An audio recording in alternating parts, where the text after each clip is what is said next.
I didn't realize it at first, but she was keeping me around just in case things didn't work out with someone else, just in case she got bored, just in case she needed someone who would always answer. And the worst part, I thought I was actually important to her, because she would still text me, still check in, still have those moments where it felt like we had something real. So I stayed, because when someone doesn't fully leave, it gives you hope.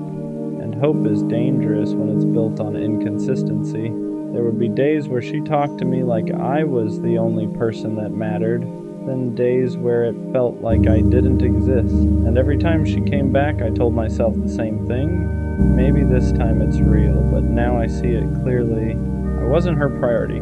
I was her backup plan. The confusing part about being someone's just in case is that it doesn't feel obvious. It doesn't feel like rejection. It feels like almost consistent, almost real, almost something worth holding on to, because she never fully disappeared. She would come back, random messages, random conversations, random moments where it felt like everything was normal again. And every time that happened, it reset everything in my head. It made me forget the distance, forget the inconsistency, forget the fact that I only heard from her when it was convenient, because those moments felt real. And when something feels real, you don't question it, you lean into it. But what I didn't realize was this: she wasn't coming back because she chose me. She was coming back because she needed something: attention, comfort, familiarity, and I was always there to give it. That's what kept me in the cycle, because I wasn't being rejected, I was being reused. The more I looked at it honestly, the more the pattern became clear. I wasn't part of her life consistently. I was part of her life conveniently. She would show up when things felt off for her, when she needed someone to talk to, when she needed to feel like someone still cared. And every time I was there, not questioning it, not hesitating, just showing up the same way I always did. Because in my head, I thought consistency would eventually turn into something real. I thought if I stayed long enough, showed enough, proved enough, she would finally choose me, but now I see it differently. I wasn't building something with her. I was maintaining a position she never fully committed to, and that's the hardest part. Realizing you were giving real effort to something that was never real in the same way. There's something subtle about being kept just in case. It doesn't destroy you all at once, it slowly drains you, because you're always in between, not fully chosen, not fully let go, just there. And that in-between space is confusing, because you don't know how to act. Do you pull back? Do you stay consistent? Do you treat it like something serious or something temporary? So you end up doing what I did. You stay, you give, you hope. Because every time she came back, it felt like confirmation that I still mattered. But what I didn't understand was this: being remembered isn't the same as being chosen. Just because someone comes back to you doesn't mean they value you the way you think they do. Sometimes it just means you're available. The turning point for me wasn't when she left. It was when I started paying attention to when she came back. Because it was never random. It was always when something else in her life wasn't working, when she felt bored, when she felt alone, when she needed someone to fill that gap.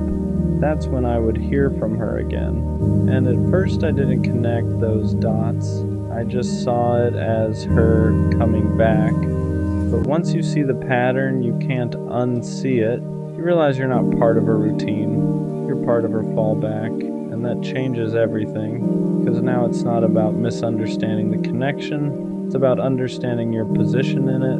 And my position was never first, never consistent, just there when she needed me. Once I accepted that, the situation stopped feeling confusing and started feeling clear. Painful, but clear, because now I understood why the connection never felt stable, why I was always questioning things, why it felt like I was holding on to something that kept slipping. It wasn't because I wasn't doing enough, it was because she was never fully in. You can't build something stable with someone who only shows up part-time. You can't create consistency with someone who treats you like an option. And I was trying to turn something temporary into something permanent, That's why it never worked.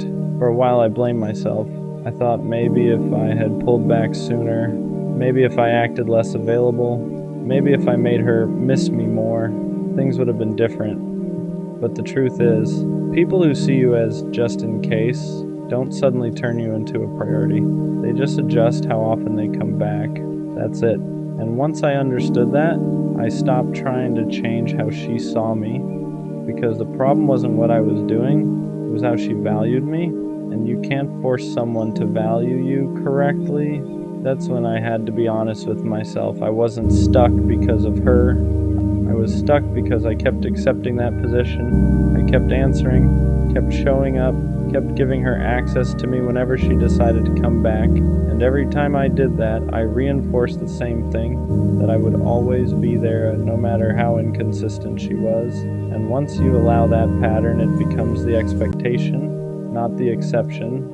So the real shift didn't come from her changing. It came from me realizing I had to stop participating in it. Walking away from that wasn't easy, because when you've been someone's just in case for a while, it starts to feel normal.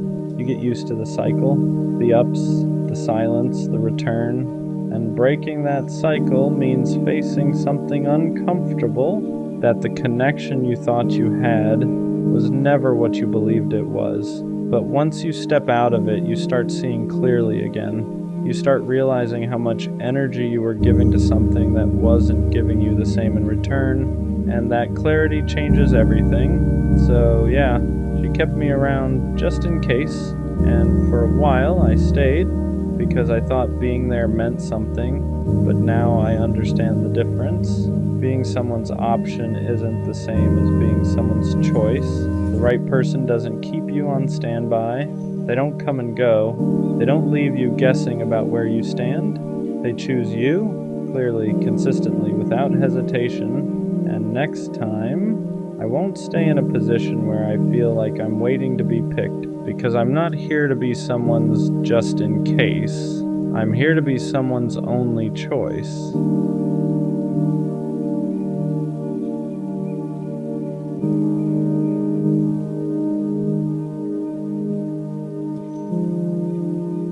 I really thought she was different, not in a cliche way, not in that she's not like other girls type of thinking.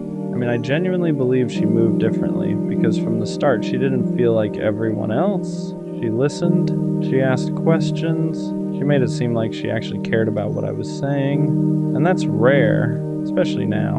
So when I felt that kind of energy from her, I didn't hesitate. I opened up, I let my guard down faster than I normally would.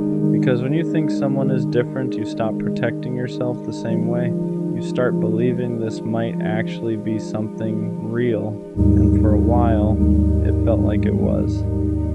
The conversations were easy. Nothing felt forced. It felt like we were naturally building something without trying too hard. And that's what convinced me the most, because real connections aren't supposed to feel complicated.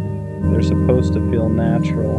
So I leaned into it, I gave her my time, my attention, my energy, and I didn't second guess it, because in my head I wasn't just talking to someone random. I was building with someone who was different. At least that's what I thought. The more I talked to her, the more convinced I became that she wasn't like everyone else, because she didn't play games. At least it didn't feel like she did. She replied consistently. She didn't disappear randomly. She made the effort to keep conversations going. And when you've dealt with enough inconsistency before, that kind of energy stands out. It feels real, so I trusted it. I stopped overthinking things. I stopped questioning her intentions, because when someone shows you consistency, it feels like proof. Proof that they're serious, proof that they're different, proof that this might actually go somewhere. And that's when I started investing more, not just time, but emotionally.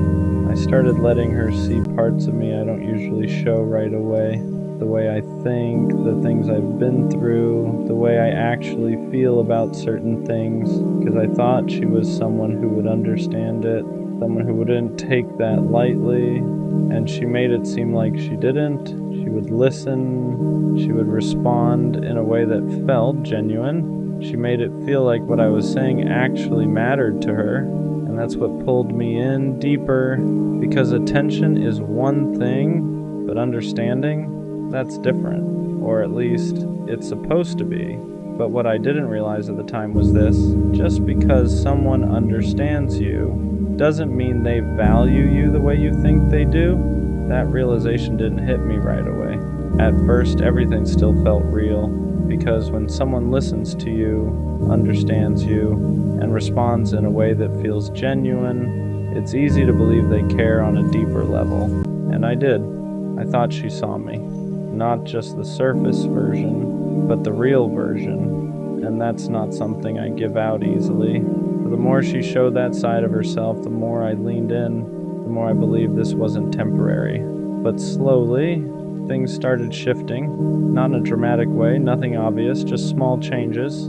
Her replies weren't as consistent. The energy in conversations felt a little different. The effort started feeling slightly uneven.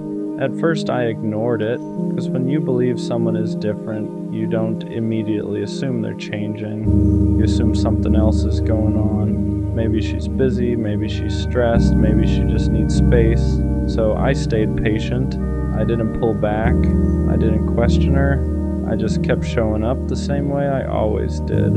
Because in my mind, you don't give up on something real just because it feels off for a moment. But here's the thing I didn't realize yet. When someone is actually different, their consistency doesn't disappear without explanation. That's when I started noticing something I didn't want to admit.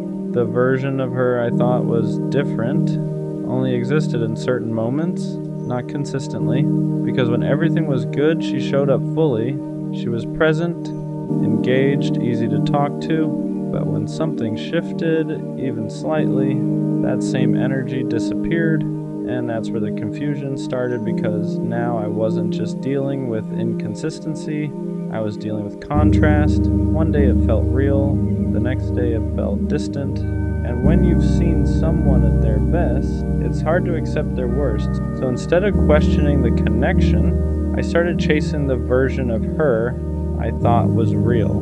The version that listened, the version that understood, the version that made everything feel easy.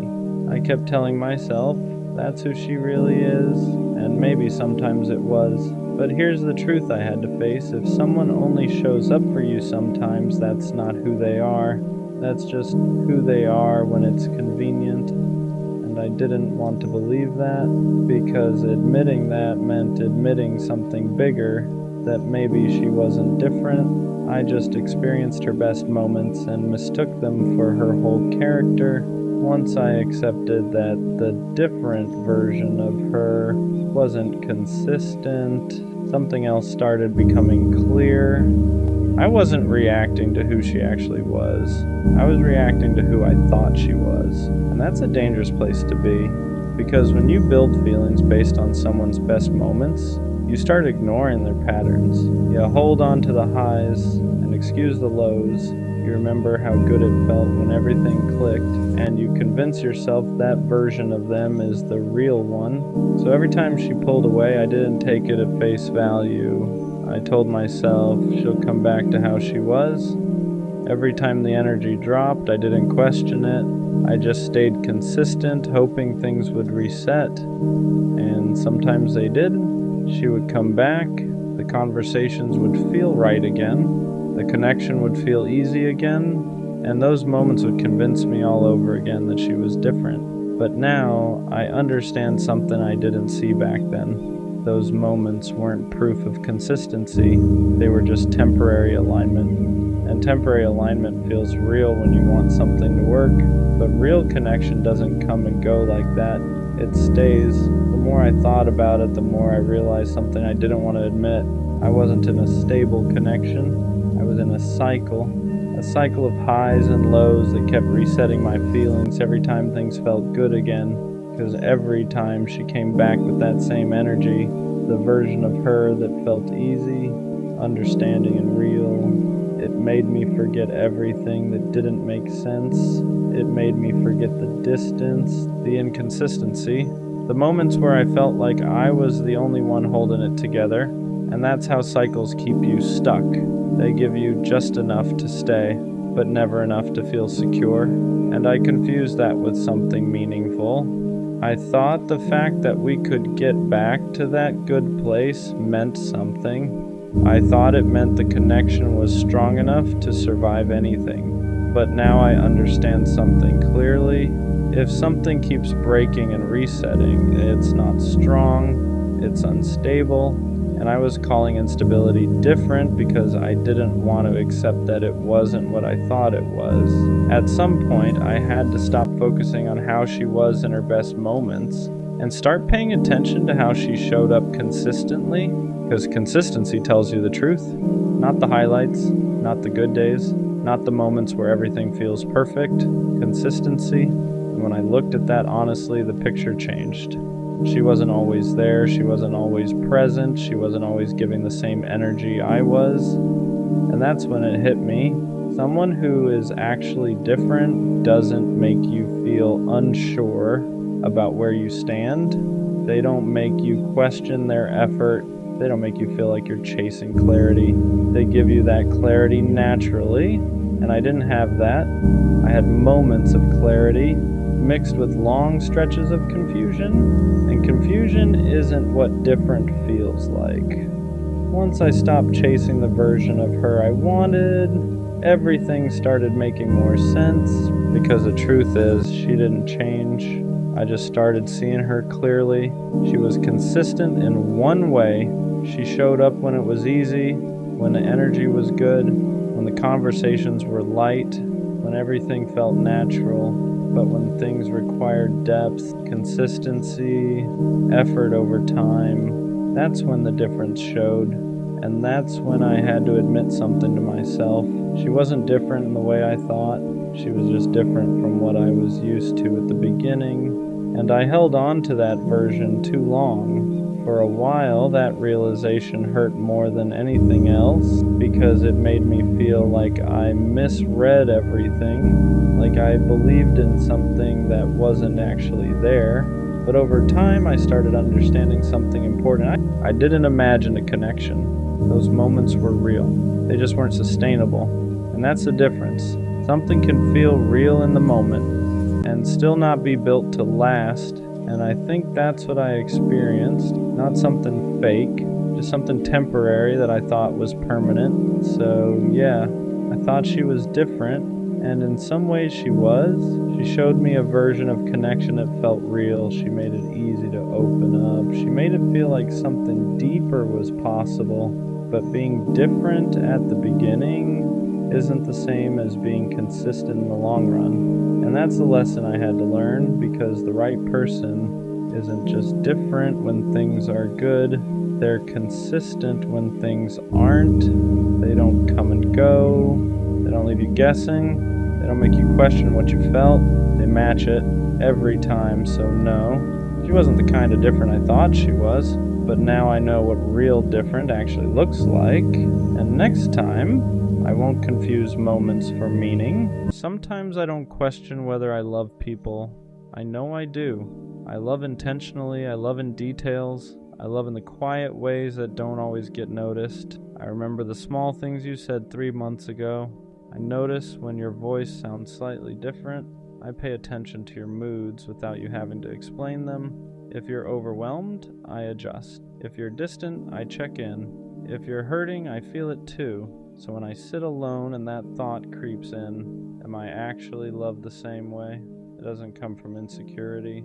It comes from imbalance, because loving someone isn't hard for me, but feeling consistently loved back, that's where it gets complicated. There's a difference between being wanted and being valued, between being chosen and being considered, between someone enjoying your presence and someone protecting your heart. And sometimes I can't tell which one I am. Am I loved, or am I just convenient? Am I loved, or am I just consistent? Am I loved, or am I just the safe option, the stable one, the reliable one, the one who won't leave easily? Because people say I love you all the time, but love isn't proven in the words, it's proven in patterns. Do you show up the same way on random days, not just when you're lonely? Do you care about my emotions when they're inconvenient? Do you notice when I go quiet? Or do you only feel my absence when I stop giving? That's the part nobody talks about. You can be in a relationship, you can be talking every day. You can be physically close and still feel emotionally unsure, still feel like you're giving more than you're receiving, still feel like if you stop trying so hard, everything would fall apart. And if that's true, is that love or is that maintenance? I don't need constant reassurance. I don't need over-the-top affection. I don't need dramatic gestures, but I need to feel secure. I need to feel like I matter when I'm not performing strength. I need to feel like I'm loved even on the days I'm quiet, tired, distant, not at my best, because real love doesn't just enjoy you when you're easy. It stays steady when you're human, and I think that's what scares me, the possibility that I'm loved for what I provide, not for who I am, loved for my stability. Loved for my patience, loved for my understanding, but not deeply studied, not emotionally prioritized, not carefully handled. And if I'm being honest, I don't want half love. I don't want to be someone's comfort without being their commitment. I don't want to be someone's peace without being their priority. So yeah, sometimes I sit with that quiet question.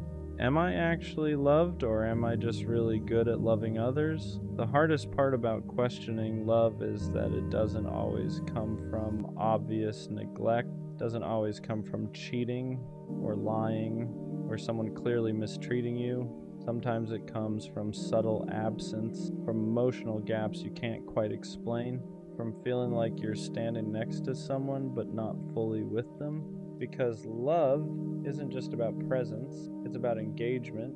It's about whether someone studies you the way you study them. I ask myself things like, if I stopped initiating, how long would it take for them to notice? If I didn't send the good morning text, would they send one first? If I went quiet for a few days, would they check in because they care or because they're bored?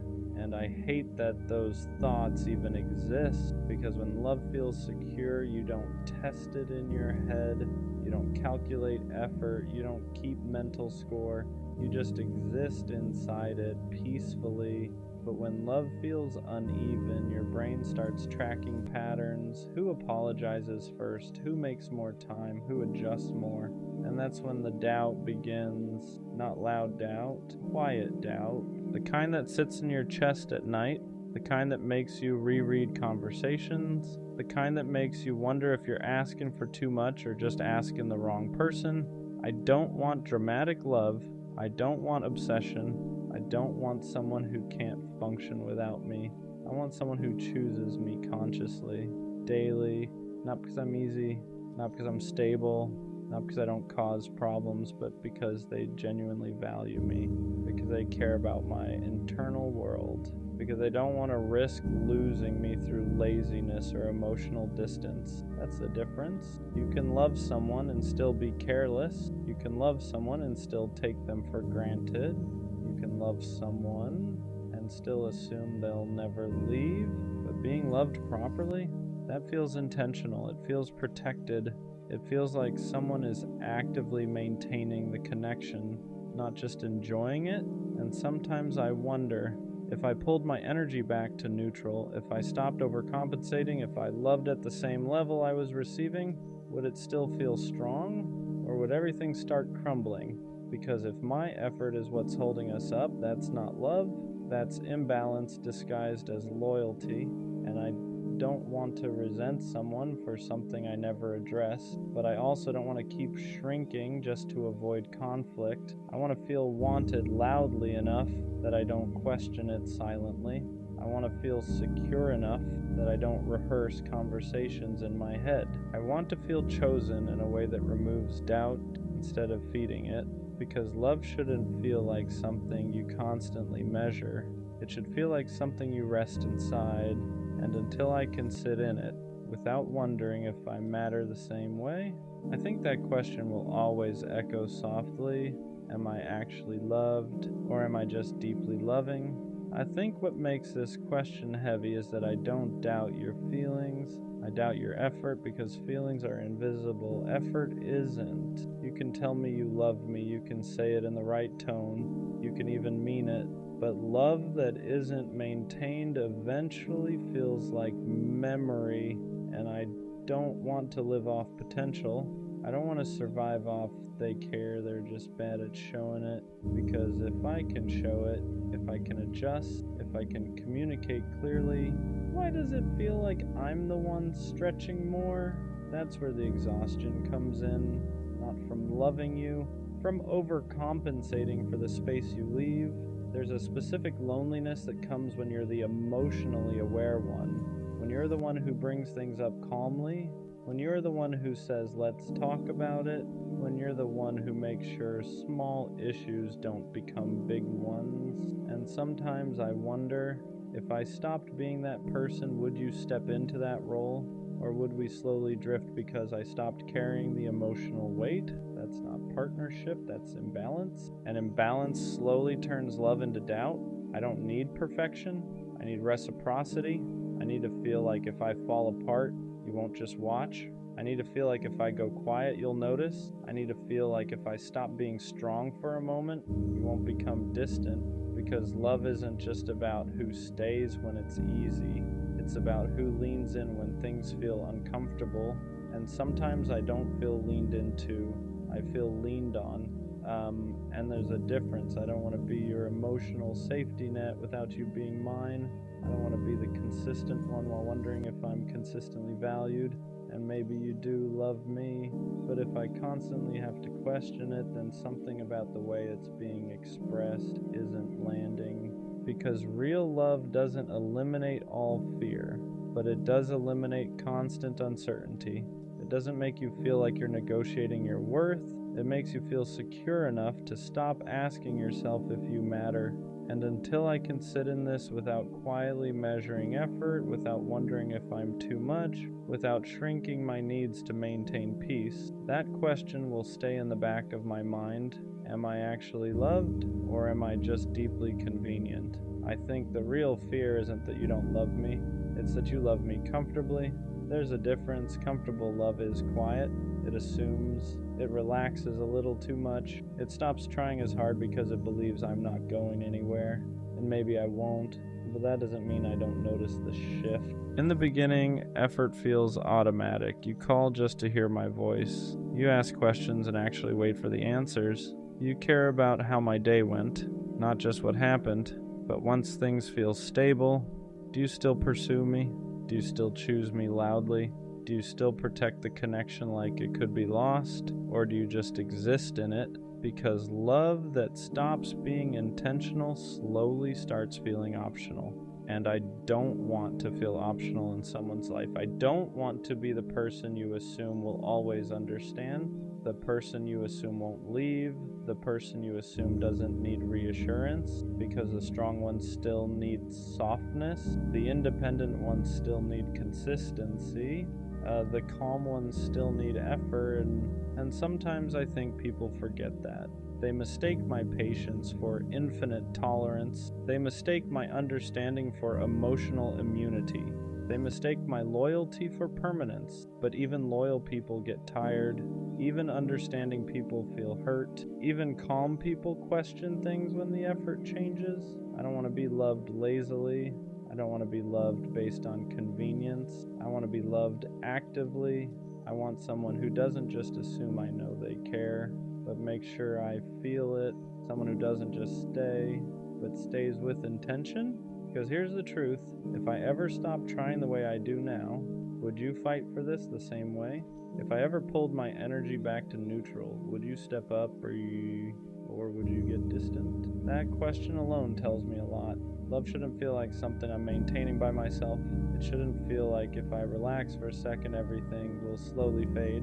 It should feel mutual, balanced, protected from both sides. And until I feel that consistently, not just in moments, not just after conflict, not just when I express doubt, that quiet thought will linger. Am I loved deeply or just comfortably? Maybe the hardest part about all of this is that I don't want to accuse you. I don't want to sound ungrateful. I don't want to seem insecure. I don't want to turn something small into something heavy. But silence builds pressure, and pressure turns into quiet resentment, because when I feel like I'm giving more than I'm receiving, I don't explode, I adjust. I overthink, I analyze, I start loving more carefully, and that's when something shifts inside me. I stop being soft in the same way. I stop opening up as freely.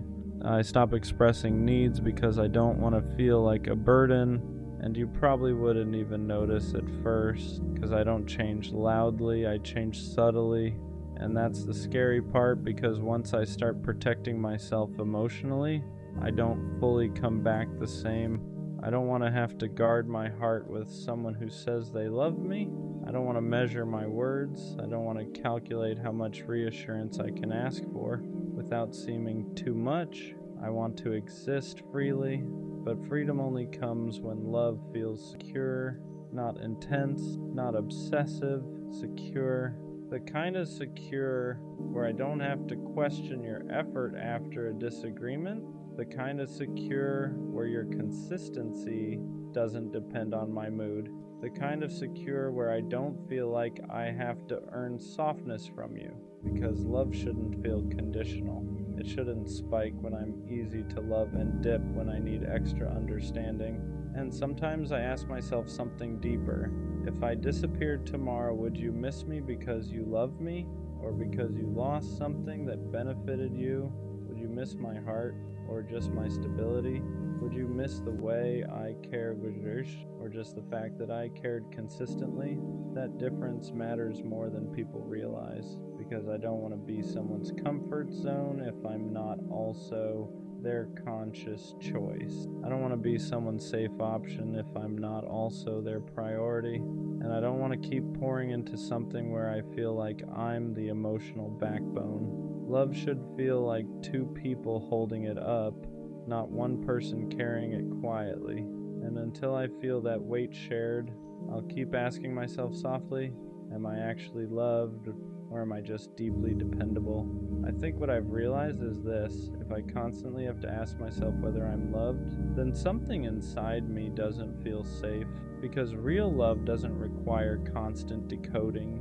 It doesn't make you sit alone at night replaying conversations. It doesn't make you question your worth after small disagreements. It doesn't make you shrink just to maintain peace. Real love feels steady, not perfect, not dramatic, steady.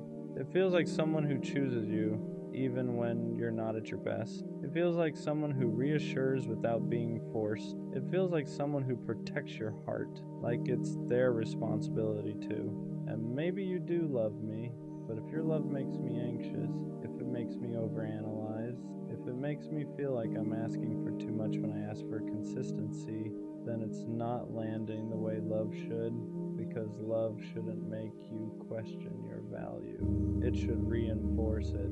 It shouldn't make you feel like you're lucky to be chosen. It should make you feel mutually chosen. Maybe the real shift isn't asking, am I actually loved? Maybe it's asking, do I feel secure here? Do I feel prioritized? Do I feel emotionally safe? Because love isn't just something someone says. It's something you experience repeatedly.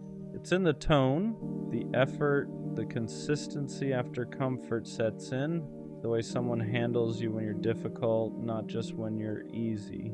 And if I'm honest, I don't want intense love. I don't want dramatic love. I don't want love that feels like a roller coaster. I want love that makes me stop asking this question entirely. Love that's so clear, so intentional, so consistent that doubt doesn't have room to grow. Because if I'm constantly wondering whether I'm loved, then maybe I'm not asking for too much. Maybe I just haven't experienced love that makes the answer obvious. And when I do, I won't have to ask. I'll know. I'm romantic. I believe in effort, in choosing someone daily, in love that feels intentional, not accidental. But I'm not naive anymore. I don't confuse chemistry with commitment. I don't mistake words for consistency.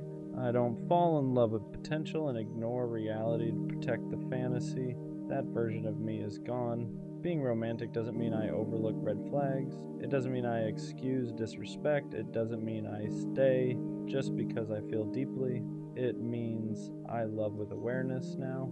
I still want connection, still want intimacy, still want something real, but I'm no longer willing to sacrifice my peace just to keep a feeling alive.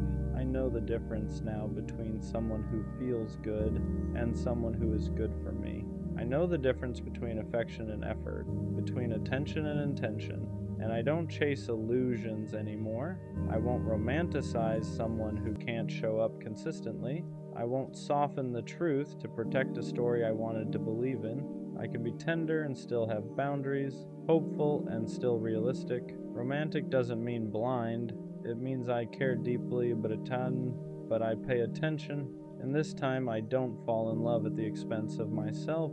I used to think being romantic meant enduring, staying longer than I should, giving the benefit of the doubt even when doubt was all I felt, believing that love meant patience no matter the cost. That's where it went wrong. I mistook tolerance for depth. I confused hope with commitment. I kept softening my boundaries to protect a version of love that wasn't protecting me. That wasn't romance, that was self-abandonment. Being romantic doesn't mean I ignore patterns. It doesn't mean I wait for someone to become who they promise to be.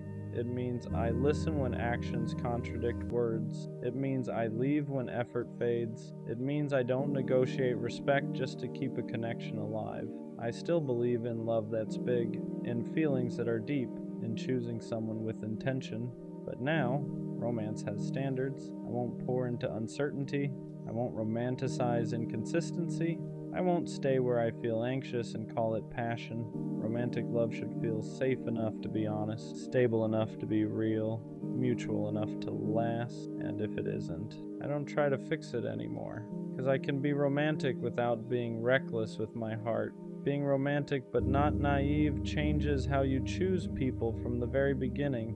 You don't rush connection anymore. You don't get swept up by intensity. You don't confuse attention with alignment. You let things unfold. You watch how someone shows up when it's inconvenient, how they communicate when things are unclear, how they act when they don't get their way. Because attraction is easy, consistency is not. You stop falling for the idea of someone and start paying attention to how they actually treat you. Do they follow through? Do they respect your time? Do they show curiosity about your inner world? Or just enjoy how you make them feel? Being romantic doesn't mean you stop feeling sparks. It means sparks aren't enough anymore. You want safety with the spark, effort with the chemistry, clarity with the feelings, so you slow down, not because you're scared, but because you value yourself too much to rush into something unproven. You let people reveal who they are without trying to fill in the gaps for them. And if something feels off, you don't romanticize it. You listen, because the right connection won't need you to ignore yourself to keep it alive. Being romantic without being naive means I still believe in love. I just don't chase it blindly anymore. I don't force connections. I don't convince people to choose me.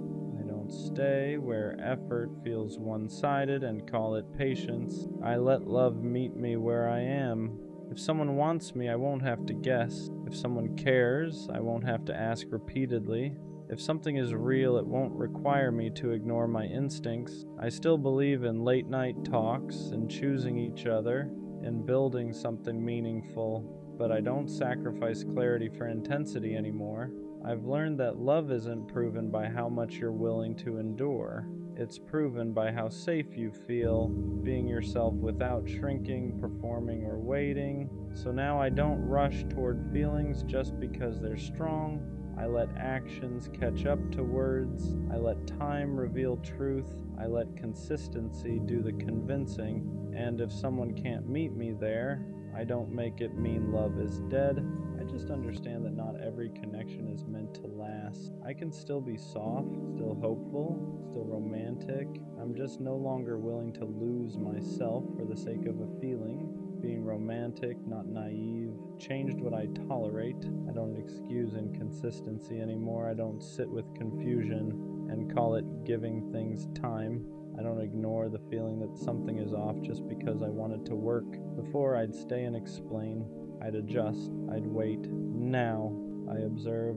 If effort fades, I notice. If respect slips, I address it once. If nothing changes, I leave. Not angrily, not dramatically, just clearly. I don't feel guilty walking away from things that don't align anymore, because walking away isn't punishment, it's protection. I used to think romance meant holding on. Now I know it also means knowing when to let go.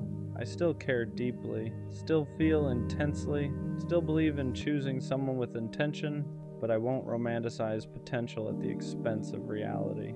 I won't stay where I feel anxious, unseen, or unsure of my place. Romance without boundaries is just hope with no direction. And now, my heart has standards, not walls, standards. Being romantic and grounded makes love feel quieter than I expected. There's no chaos, no guessing games, no emotional roller coaster disguised as passion. And at first that felt strange. I was used to intensity proving something, used to anxiety meaning I cared, used to confusion keeping me invested. But that wasn't depth, that was instability. Now, romance feels calm. It looks like consistency. It sounds like clear communication. It feels like not having to overthink where I stand. There's still excitement. It's just not fueled by uncertainty. I don't need constant reassurance anymore. I don't need dramatic gesture to feel chosen. I don't need to be chased to feel wanted. Because when something is real, it doesn't keep you on edge. Being romantic doesn't mean I crave fireworks every moment. It means I value safety with the spark, peace with the passion, connection that doesn't cost me my balance. And the biggest shift, I don't mistake calm for boredom anymore. I understand now that love doesn't have to be loud to be meaningful. Sometimes the most romantic thing is feeling secure enough to just be yourself. Being romantic, not naive, changed how I communicate my needs. I don't hint anymore. I don't water things down to avoid being too much. I don't stay silent hoping someone will just figure it out. I say what I need, not aggressively, not defensively, just honestly, because needing clarity isn't pressure. Needing consistency isn't insecurity. Needing effort isn't asking for the world, it's asking for alignment. Before, I was scared that speaking up would push people away, that if I asked for more, I'd lose what I had. Now I understand something important. If honesty scares someone off, they were never meant to stay. I don't over-explain myself anymore. I don't apologize for having standards. I don't negotiate my needs to make someone comfortable. Romance doesn't mean silence. It means trusting that the right person won't feel threatened by clear communication. They won't call it drama. They won't call it too much. They won't make you feel guilty for wanting to feel secure. They'll listen, they'll respond, they'll meet you where you are. And if they don't, I don't take it personally, because being romantic, not naive, means I'd rather be understood slowly than misunderstood forever. Being romantic with boundaries filters people out quietly. You don't have to test anyone, you don't have to interrogate intentions, you don't have to force clarity. You just stay consistent with who you are, you show up honestly, you communicate clearly. You don't overgive to keep someone interested, and that alone does the work. People who only wanted attention get bored. People who thrived on ambiguity get uncomfortable. People who wanted access without effort slowly fade, and you let them, not because you stopped caring, but because you stopped chasing. Being romantic, not naive, means you don't audition for love anymore. You don't prove your worth. You don't compete for consistency. You don't bend yourself to be easier to choose. You let people meet you where you stand, and the ones who can't, they remove themselves. That used to scare you. Now it reassures you, because the right connection won't need you to lower your standards to keep it alive. It will rise to meet them. And the most romantic thing about that, you don't have to lose yourself to find love anymore. I still believe in love. That part never left. What changed is who I trust first. I believe in myself now. I trust my intuition when something feels off. I trust my boundaries when they need to be held. I trust my heart without handing it over blindly. Before, I believed love required risk at any cost, that you had to jump first and hope someone caught you. Now I know better. Real love doesn't ask you to abandon yourself. It doesn't punish you for being honest. It doesn't require you to doubt your worth to keep it alive. Being romantic, not naive, means I still dream. I just don't disappear into the dream. I don't ignore red flags to protect the fantasy. I don't silence my needs to keep someone comfortable. I don't romanticize suffering and call it devotion. I let love add to my life, not destabilize it. And the biggest shift of all, I don't fear losing love anymore the way I used to, because I know I won't lose myself trying to keep it.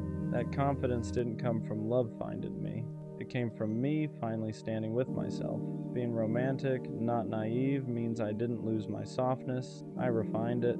I still believe in love that's intentional, in effort that's mutual, in choosing someone without hesitation or games, but I no longer confuse love with endurance. I won't stay where I feel uncertain. I won't fight for clarity. I won't romanticize someone's potential while ignoring how they treat me now. Romance isn't blind faith anymore. It's awareness. It's knowing that feelings matter, but actions matter more. That chemistry is exciting, but consistency is what lasts. That love shouldn't cost you your peace, your voice, or yourself. I still want something real. I still want depth. I still want connection that feels meaningful.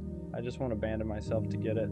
If someone meets me with honesty, I open my heart. If they meet me with effort, I lean in. If they meet me halfway, I walk the rest with them. And if they don't, I don't force it. I don't chase it. I don't grieve what was never aligned, because being romantic doesn't mean I accept less. It means I know exactly what kind of love I want, and I'm patient enough to wait for something that doesn't ask me to be smaller, quieter, or less aware. I'm still a romantic. I just finally learned how to protect my heart without closing it, and that's the difference. They say your second love hits the deepest, and at first I didn't believe that. I thought nothing could touch the intensity of the first one. The first love is loud. It's reckless. It's the kind of love that makes you believe everything will work out just because you feel it so strongly. You fall without thinking. You trust without fear. You don't even know what heartbreak really is yet, so you give everything freely. But the second love comes after reality has already introduced itself. It comes after disappointment, after the nights where you questioned your worth, after you learned that love doesn't always stay no matter how hard you try. So this time, you don't rush, you don't dive in head first, you hesitate, you analyze, you protect your heart like it's something fragile, because now you know it is, and that's what makes the second love different. You don't love blindly anymore, you love intentionally, you pay attention to effort, to consistency, to how someone treats you when it's inconvenient, not just when it's easy. You're still scared, but you're braver in a quieter way. You open up slowly, piece by piece, hoping you won't regret it again. And somehow, it still means more than you expected, because after being broken once, feeling safe again hits different. Feeling chosen without having to beg hits different. Being loved without chaos feels almost unfamiliar at first. You keep waiting for the catch. For the moment it all falls apart, but it doesn't, at least not right away. The second love isn't about butterflies in your stomach. It's about calm in your chest. It's about being understood without having to explain yourself over and over. It's about not feeling anxious when your phone is quiet.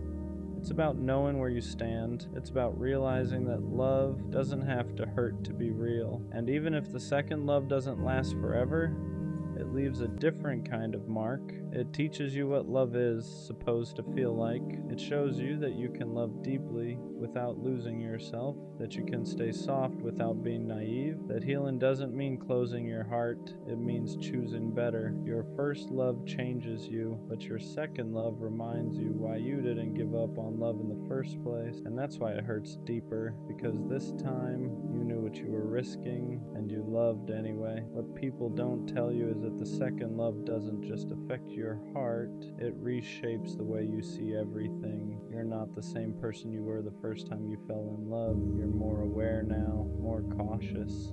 You've seen how quickly things can change, how someone can promise forever and still walk away. So you love with your eyes open this time. You notice the small things, the tone shifts, the effort levels, the moments where silence says more than words ever could. You're not naive anymore, but you're not closed off either. And that's the dangerous balance, because part of you is still hopeful, still wanting to believe that this time will be different, that maybe this love will be the one that stays. And because you're loving with intention now, when it starts to slip, you feel it immediately. The second love hurts because you don't get blindsided. You see it coming. You sense the distance before it's spoken. You feel the warmth fade before it's gone. You recognize the patterns because you've lived them before, and yet you still stay longer than you should.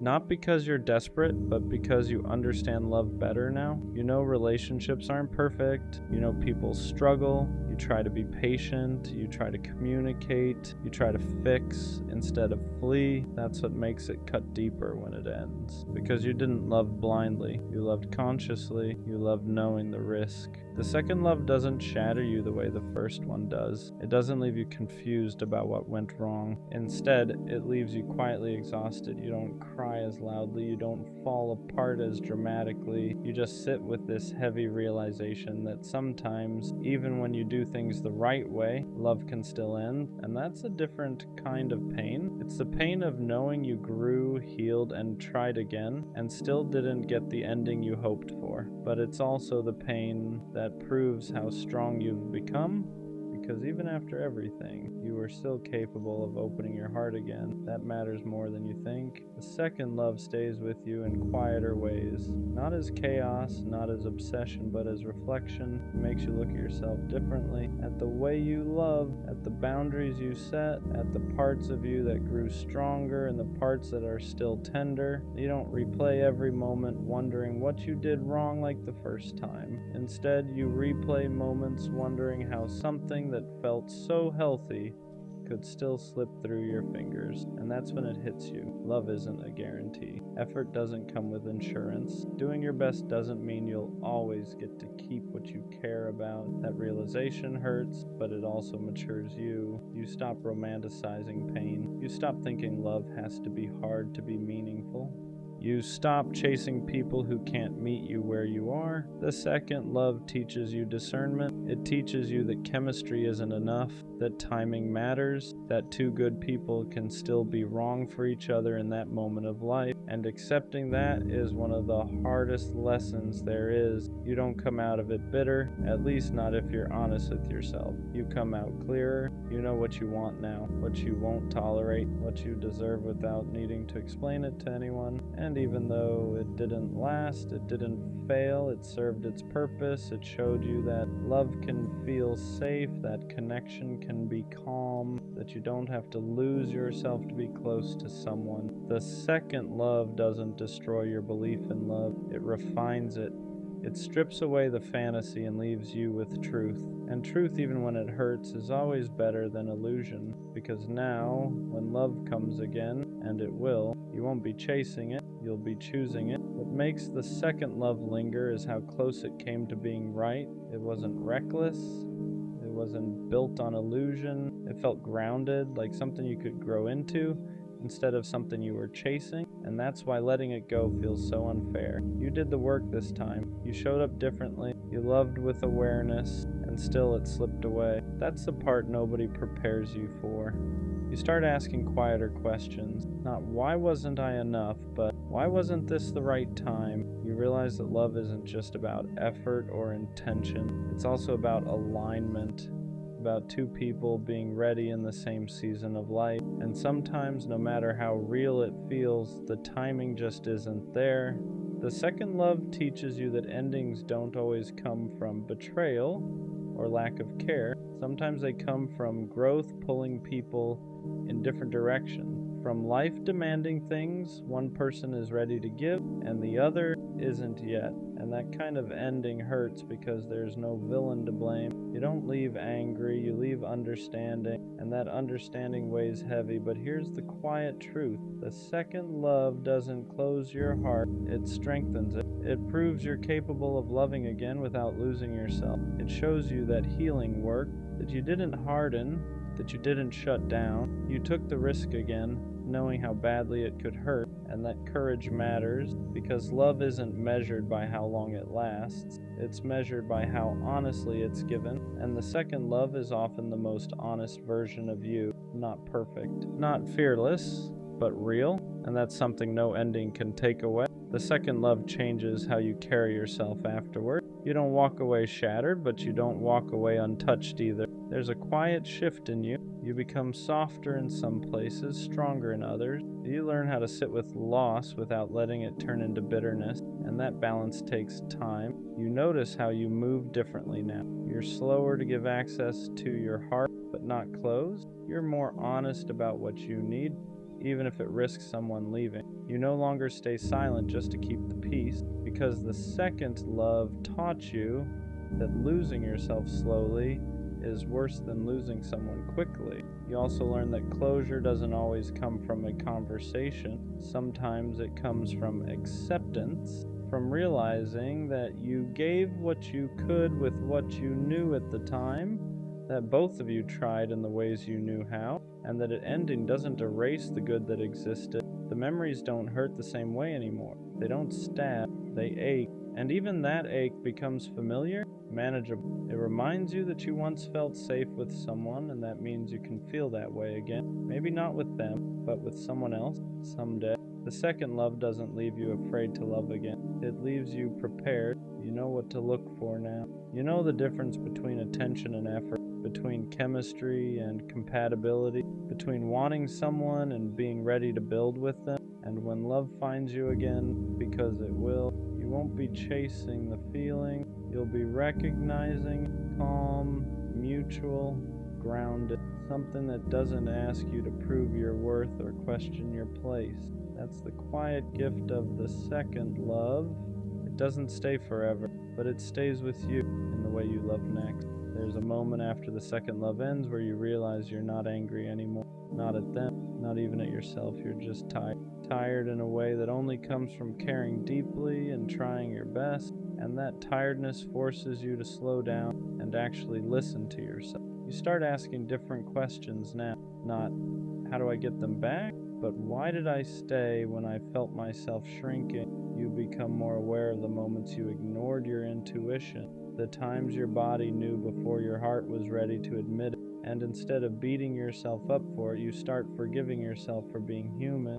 The second love teaches you that loving someone doesn't mean abandoning yourself. That compromise shouldn't feel like self-erasure. That consistency matters more than intensity. And that someone can care about you deeply and still not be capable of loving you in the way you need. You also realize something else that's important. Just because a love ends doesn't mean it failed. Some connections are meant to show you a version of yourself you didn't know existed. A braver version, a more open version, a version that learned how to communicate, how to trust again, how to be vulnerable without losing control. And that version of you doesn't disappear when the relationship ends, it stays. You carry it into every interaction after, into the boundaries you set, into the standards you keep, into the way you walk away sooner when something doesn't feel right instead of forcing yourself to stay. The second love doesn't break you. It refines you. It teaches you how to love without fantasy, without desperation, without fear running the show. And even though it didn't last, it proves something important, that you're capable of loving in a healthy way. And once you know that, you never really lose. After the second love, you stop romanticizing ending. You understand that sometimes things don't fall apart loudly. They fade. They change shape.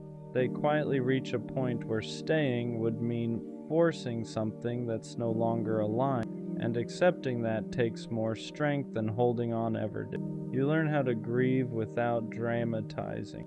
You let yourself miss them without wishing to undo the ending. You don't demonize what you adjust to make letting go easier. You honor it for what it was, meaningful, imperfect, and real. That kind of honesty with yourself is growth. You also become more intentional with your energy. You don't over-explain your feelings to people who aren't listening. You don't overextend yourself to prove your worth. You save your softness for those who handle it with care.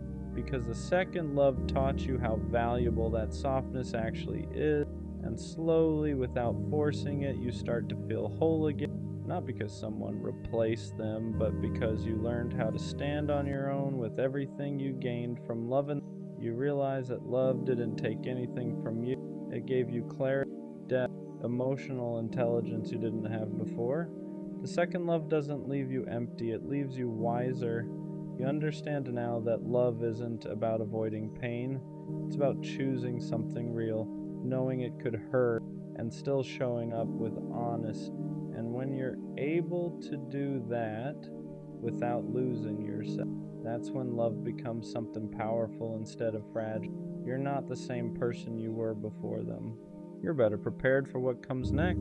The second love stays with you not as pain, but as proof that your heart didn't close after being hurt, proof that you didn't let fear turn you cold, proof that even after disappointment, you were still willing to try again. And that matters more than whether it lasts, because the goal was never to avoid heartbreak forever. The goal was to love without losing yourself. And the second love showed you that you could be open without being reckless, vulnerable without being naive. You learned how to love with balance, and one day when love comes again, you'll feel the difference immediately. It won't feel rushed, it won't feel heavy, it won't feel like you're walking on eggshells or trying to prove your value. It'll feel mutual, steady, easy in a way that doesn't scare you. You won't be chasing a feeling anymore. You'll be choosing a person, and that's the quiet beauty of the second. It doesn't promise forever, it prepares you. It teaches you that love doesn't need to hurt to be meaningful, and that peace is just as powerful as passion. So if your second love didn't last, don't mourn it like a failure. See it for what it really was.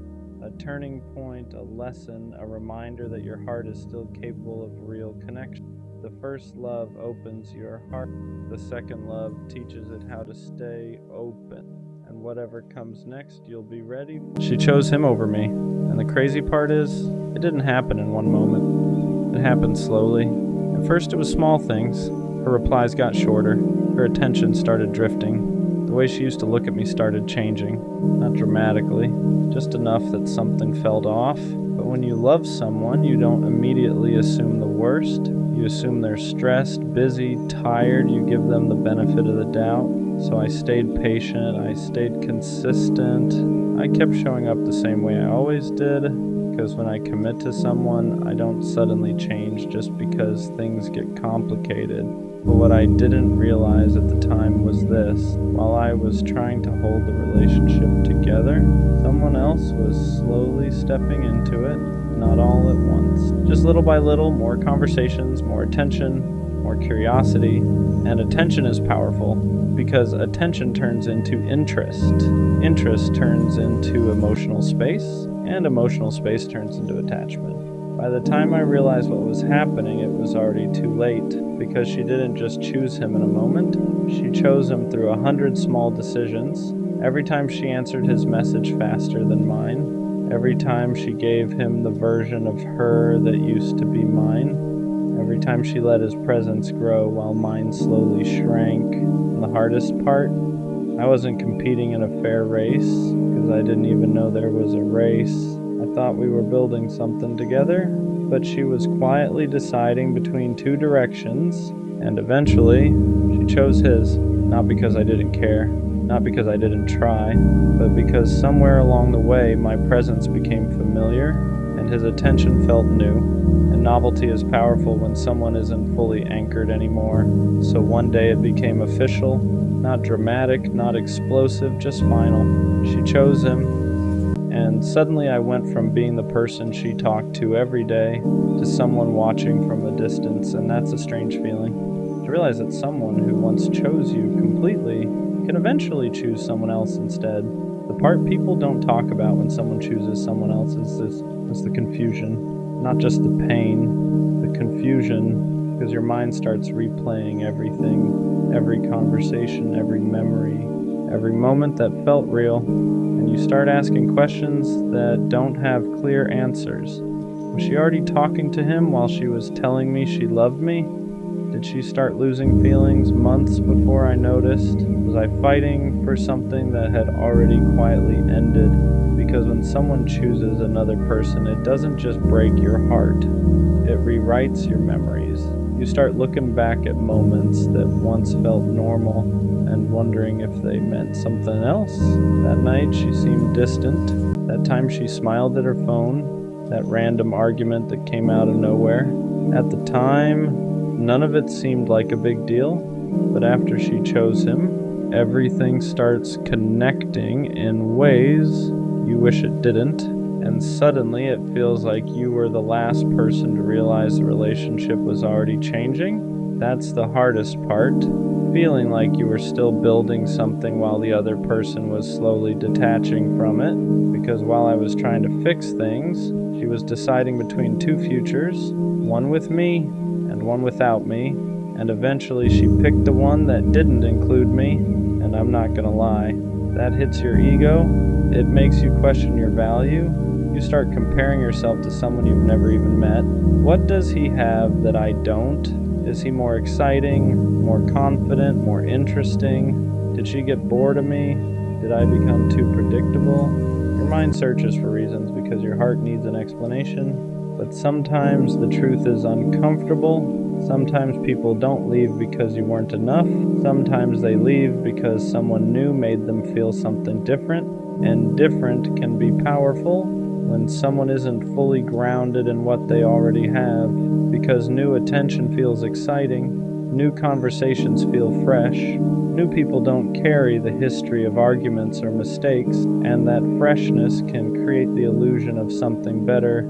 But illusions don't show the full picture, they only show the beginning. Still, knowing that doesn't always make it easier, because when someone chooses someone else over you, it feels like a verdict, like a decision about your worth.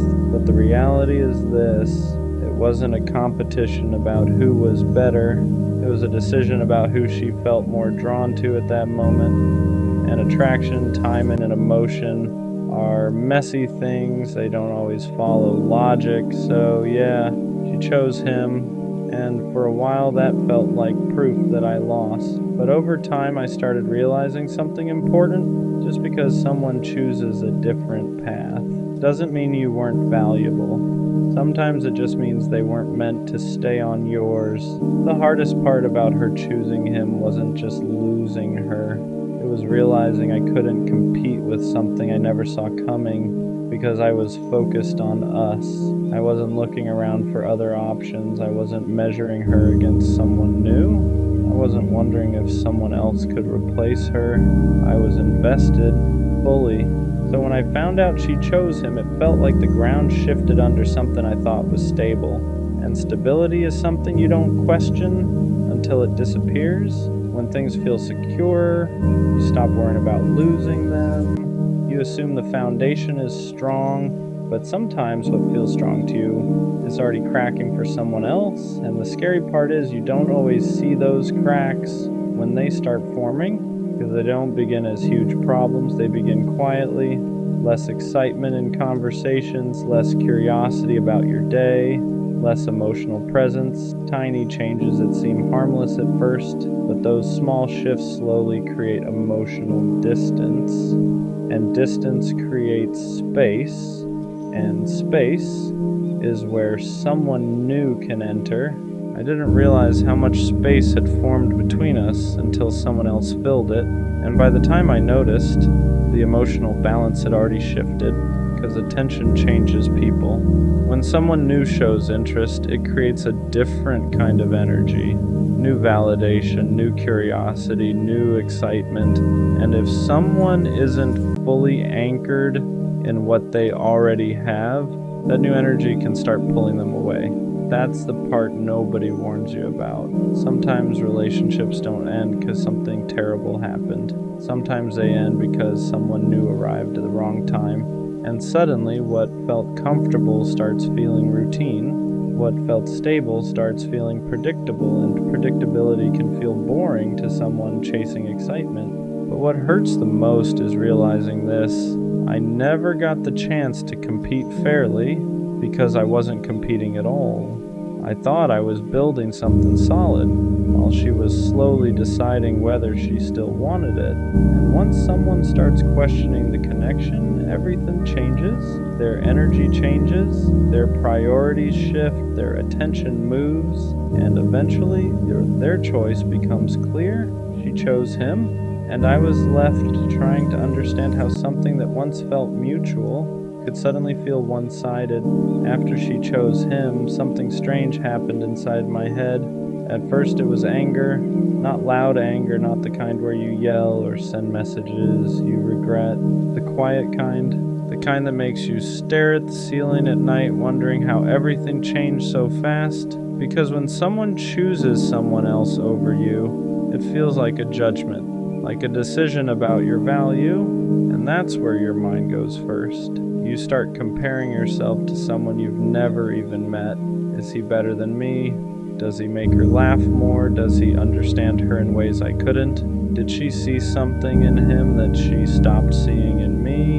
Your brain starts building a version of this person that's somehow superior in every way. But the truth is, most of those comparisons are imaginary because you're not actually comparing yourself to him. You're comparing yourself to the idea of him, the version of him that exists in your mind. And that version always looks unbeatable because when you're hurt, your brain automatically assumes you lost to someone better. But relationships aren't competitions, they're choices, and choices aren't always logical. Sometimes people choose someone because the timing feels different. Sometimes they choose someone because the energy feels new. Sometimes they choose someone simply because they're in a different emotional place. None of that automatically means you are less valuable, but in the moment it definitely feels like it does, because rejection has a way of shrinking your confidence. It makes you forget who you were before the situation happened. Before she chose him, I knew exactly who I was. Someone loyal, someone consistent, someone who showed up even when things weren't easy. But when she chose him, for a while, it made me question all of that. It made me wonder if loyalty was boring, if consistency was predictable, if stability was something she stopped appreciating. And those thoughts are dangerous, because when someone leaves you for someone else, the easiest trap to fall into is believing you weren't enough. But the truth is this: someone choosing a different person doesn't erase the way you loved them. It doesn't erase the effort you gave. It doesn't erase the value you brought to the relationship. It only means one thing. At that moment in her life, she felt pulled in a different direction. Yeah, that hurts, because nobody wants to be the direction someone walks away from. But sometimes the person who walks away is simply walking towards something they think they need to experience. And that doesn't automatically mean you were the wrong person. Sometimes it just means you weren't the final chapter in their story. After a while, the anger fades. Not completely, but enough that something else starts replacing it. Reflection. Because once the shock of being replaced settles, you start looking back at the relationship differently. You stop asking, why did she choose him? And you start asking something more honest. When did she start drifting away? Because choices like that rarely happen overnight. They build slowly, little emotional shifts that you barely notice in the moment, conversations that feel shorter, moments that feel less connected, energy that feels slightly different. At first you ignore it, because when you love someone, your instinct isn't to assume the worst, your instinct is to trust them. So when something feels off, you tell yourself it's temporary. Maybe she's stressed, maybe she's tired, maybe she just needs space. But sometimes those small changes aren't temporary. Sometimes they're the early signs that someone's feelings are shifting. And the hardest part about that realization is this: you can be doing everything right, and someone can still start emotionally leaving. I showed up the same way I always did. I was consistent, I listened, I tried to support her when things got hard. But sometimes relationships don't end because someone did something wrong. Sometimes they end because someone starts feeling something different. And feelings don't always follow logic. That's the uncomfortable truth, because when someone chooses someone else, it feels like a failure, like you must have done something wrong. But relationships aren't math equations. You can do everything right and still lose someone who simply felt pulled in another direction. And that's the part that takes the longest to accept, because your mind keeps looking for a mistake you could fix, a moment you could redo, a conversation you could handle differently. But sometimes there isn't a moment like that.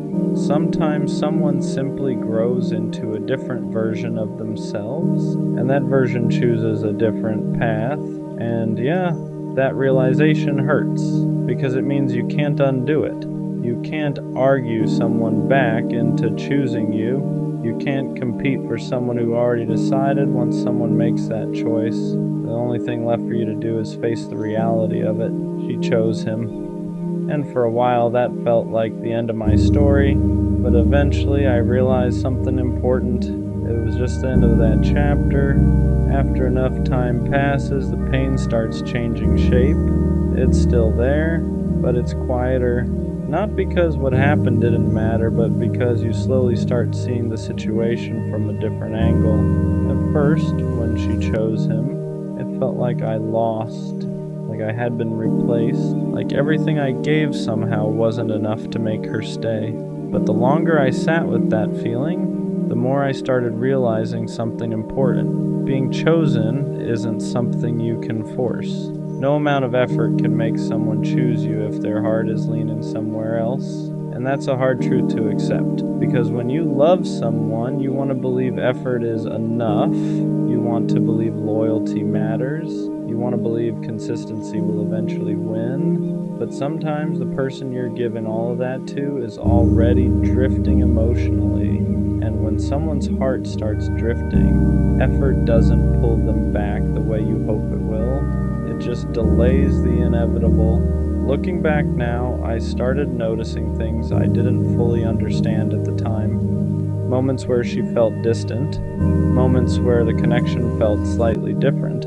Not broken, just weaker. But when you're inside the relationship, you don't see those moments as warnings. You see them as temporary. You assume things will go back to normal because that's what love does. It makes you hopeful, but sometimes hope keeps you holding on to something that someone else has already started letting go of, and that's the painful imbalance. One person still trying to build, the other person quietly preparing to leave. So when she finally chose him, it felt sudden to me, but maybe for her that decision had been forming long before the moment it actually happened. And realizing that helped me understand something I didn't want to accept at first. I didn't lose her in a single moment. I lost her slowly, over time. Realizing I lost her slowly instead of all at once changed the way I saw everything, because for a while I kept replaying the moment she chose him like it was the exact second everything ended. But the truth is, endings like that rarely happen in one moment. They happen in stages. First the energy changes, then the attention shifts, then the emotional connection weakens, and eventually the decision just confirms what was already happening beneath the surface. Looking back, I started seeing things more clearly. There were moments where she seemed distracted, moments where our conversations felt less alive, moments where it felt like I was talking to someone who was physically there, but emotionally somewhere else.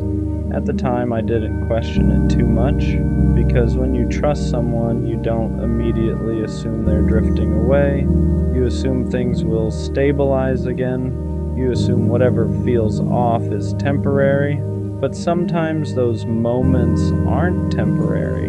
Sometimes they're the beginning of the emotional distance that eventually turns into separation. And when someone new enters the picture during that distance, everything accelerates, because now the attention they used to give you is being shared with someone else. And attention is powerful. Where attention goes, feelings follow. That's the part people don't realize until it's too late.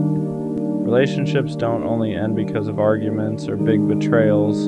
Sometimes they end because someone else slowly starts occupying emotional space that used to belong to you. And once that space is filled, the connection you had starts shrinking. Not because you stopped trying, but because their focus shifted. And when someone's focus shifts, their feelings usually follow. So when she finally chose him, it felt sudden to me. But maybe it wasn't sudden at all. Maybe it was just the final step in something that had been changing quietly for a long time, and accepting that wasn't easy, because it meant admitting that the relationship I thought I still had was already fading before I realized it. Once I accepted that the relationship had been fading before the moment she chose him, something else started changing inside me. The story in my head started shifting. At first, the story was simple. She chose him because I wasn't enough. That thought sits heavy when someone leaves you for someone else, because it makes it feel like a comparison you lost, like you were weighed against someone else and came up short. But the more time passed, the more I started questioning that narrative, because if I'm honest with myself, I know who I was in that relationship. I was loyal, I was present, I showed up when things weren't easy, I stayed even when conversations got difficult, and those things don't suddenly lose value just because someone decides to walk away. Sometimes people don't leave because you were lacking something. Sometimes they leave because they're searching for something different, different timing, different energy, different experiences. And when someone is searching for something different, the person they leave behind isn't always the problem. They're just not the direction that person wants to move in anymore. That realization doesn't erase the pain instantly, but it does change the way you carry it, because instead of feeling like you lost a competition, you start realizing that you were simply part of someone else's journey, a chapter, not the entire story. And yeah, that can be hard to accept at first, because when you're in love, you don't imagine yourself as just a chapter. You imagine yourself as the ending, but life doesn't always work like that. Sometimes people walk into your life for a season, they teach you something, they change you in ways you didn't expect, and then they move on to a different path. And when that happens, the choice they make isn't always about your worth. Sometimes it's simply about their direction. She chose him, but that doesn't mean I was someone unworthy of being chosen. It just means her path went somewhere else. By the time enough time passed, the pain stopped feeling like rejection and started feeling more like clarity, because when someone chooses someone else over you, it forces you to confront something uncomfortable. You can't control who someone chooses. You can't convince someone to value what they've already started letting go of, and you definitely can't compete for someone who's already made their decision. For a long time, I thought about what I could have done differently. Maybe I could have been more exciting, maybe I could have been more unpredictable, maybe I could have noticed the distance sooner, but eventually I realized something important. Even if I had done everything perfectly, the outcome might have been the same, because when someone's feelings start shifting, they don't always shift because of something you did wrong. Sometimes they shift because that person is changing, their priorities change, their emotions change, the things they're drawn to change. And when that happens, the person they once chose can slowly stop feeling like the person they want to keep choosing. That doesn't mean the connection was fake, it just means it wasn't permanent. And once I understood that, something inside me relaxed, not because it stopped hurting, but because I stopped trying to rewrite the past. I stopped trying to find the exact moment where everything could have been saved, because sometimes relationships don't end because of a single mistake. Sometimes they end because two people slowly start walking in different directions, and when that happens, no amount of effort can force the paths back together. She chose him, and for a long time, that sentence felt like the worst thing that could have happened to me. But eventually I started realizing something else. If someone can choose someone else over you, then they were never meant to be the person who chooses you forever. And that realization hurts at first, but it also frees you because it reminds you that being chosen by the wrong person isn't the goal. Being chosen by the right person is. Looking back now, the moment she chose him doesn't define me the way it used to. At first it felt like proof that I lost something important, but over time I realized something different. I didn't lose my ability to love.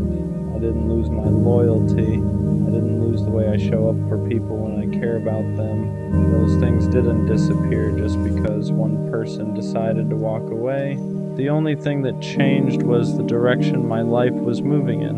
And maybe that direction was always meant to change, because the truth is, relationships aren't about holding on to someone who no longer chooses you. They're about eventually finding someone who continues choosing you, not once, not only when things feel easy, but again and again. Through the normal days, through the difficult conversations, through the moments where excitement fades and what's left is commitment. And if someone can walk away from you for someone else, it simply means they weren't the person who was going to make that kind of commitment.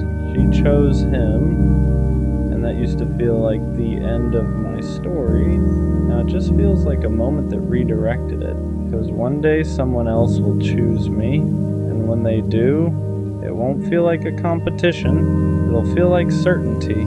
She made me feel loved, not in a loud way, not in a dramatic way, in a steady way. She checked in, she listened, she remembered the small things, and the crazy part? I didn't know what to do with it. Because when you're used to chaos, consistency feels unfamiliar. When you're used to chasing, being chosen feels suspicious. She wasn't confusing, she wasn't distant, she wasn't playing games, she was just there. And for some reason, that scared me more than anything. Healthy love feels calm, and when you're used to chaos, calm can feel boring. There were no mixed signals, no guessing games, no hot and cold energy. She didn't make me question where I stood, and that was new. I was used to intensity, late night arguments, emotional highs and lows, passion that felt like a roller coaster.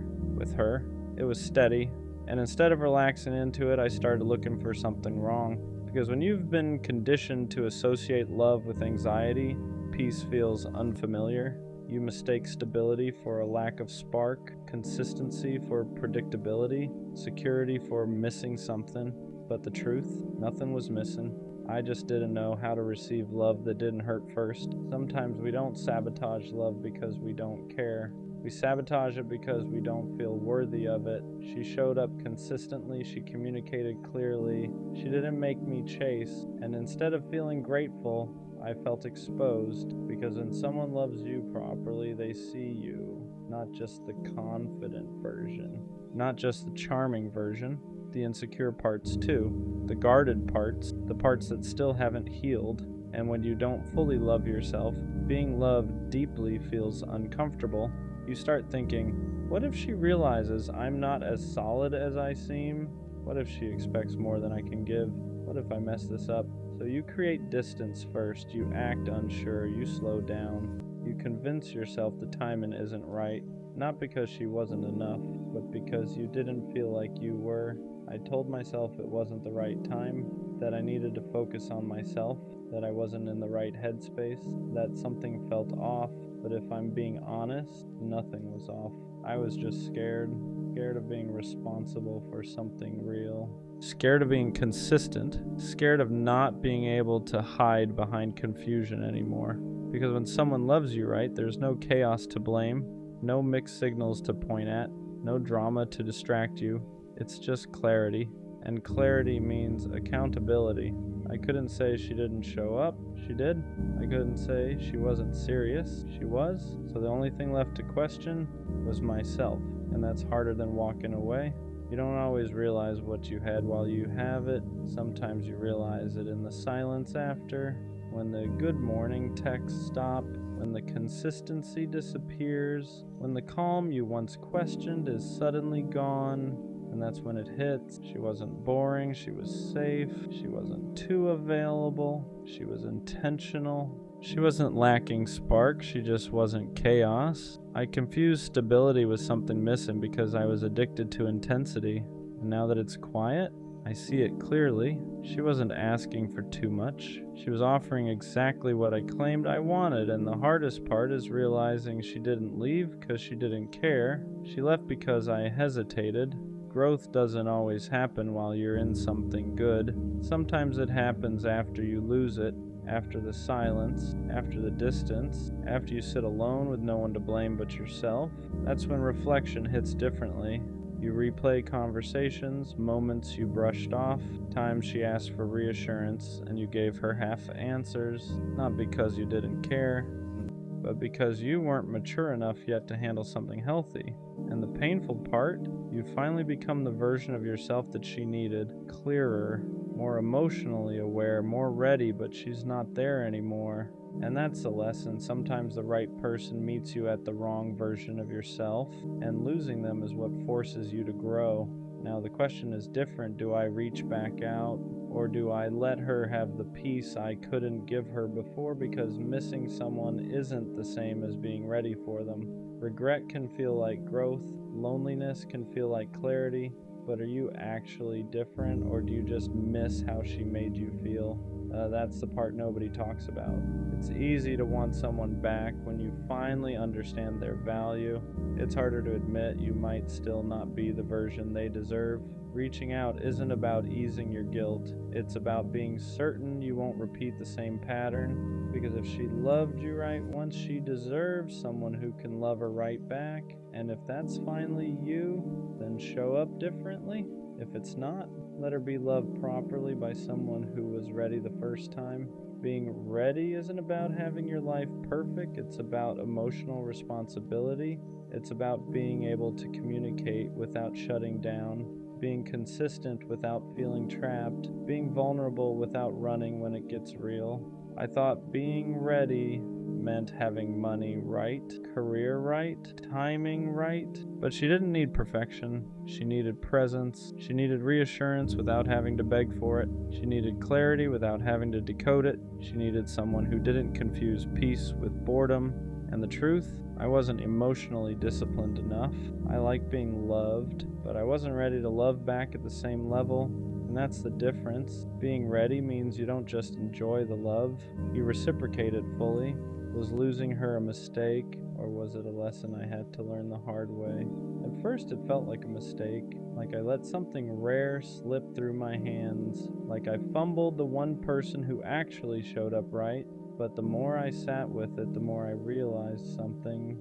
If I wasn't ready, I would have hurt her eventually. Not intentionally, not maliciously, but through inconsistency, through hesitation, through emotional immaturity.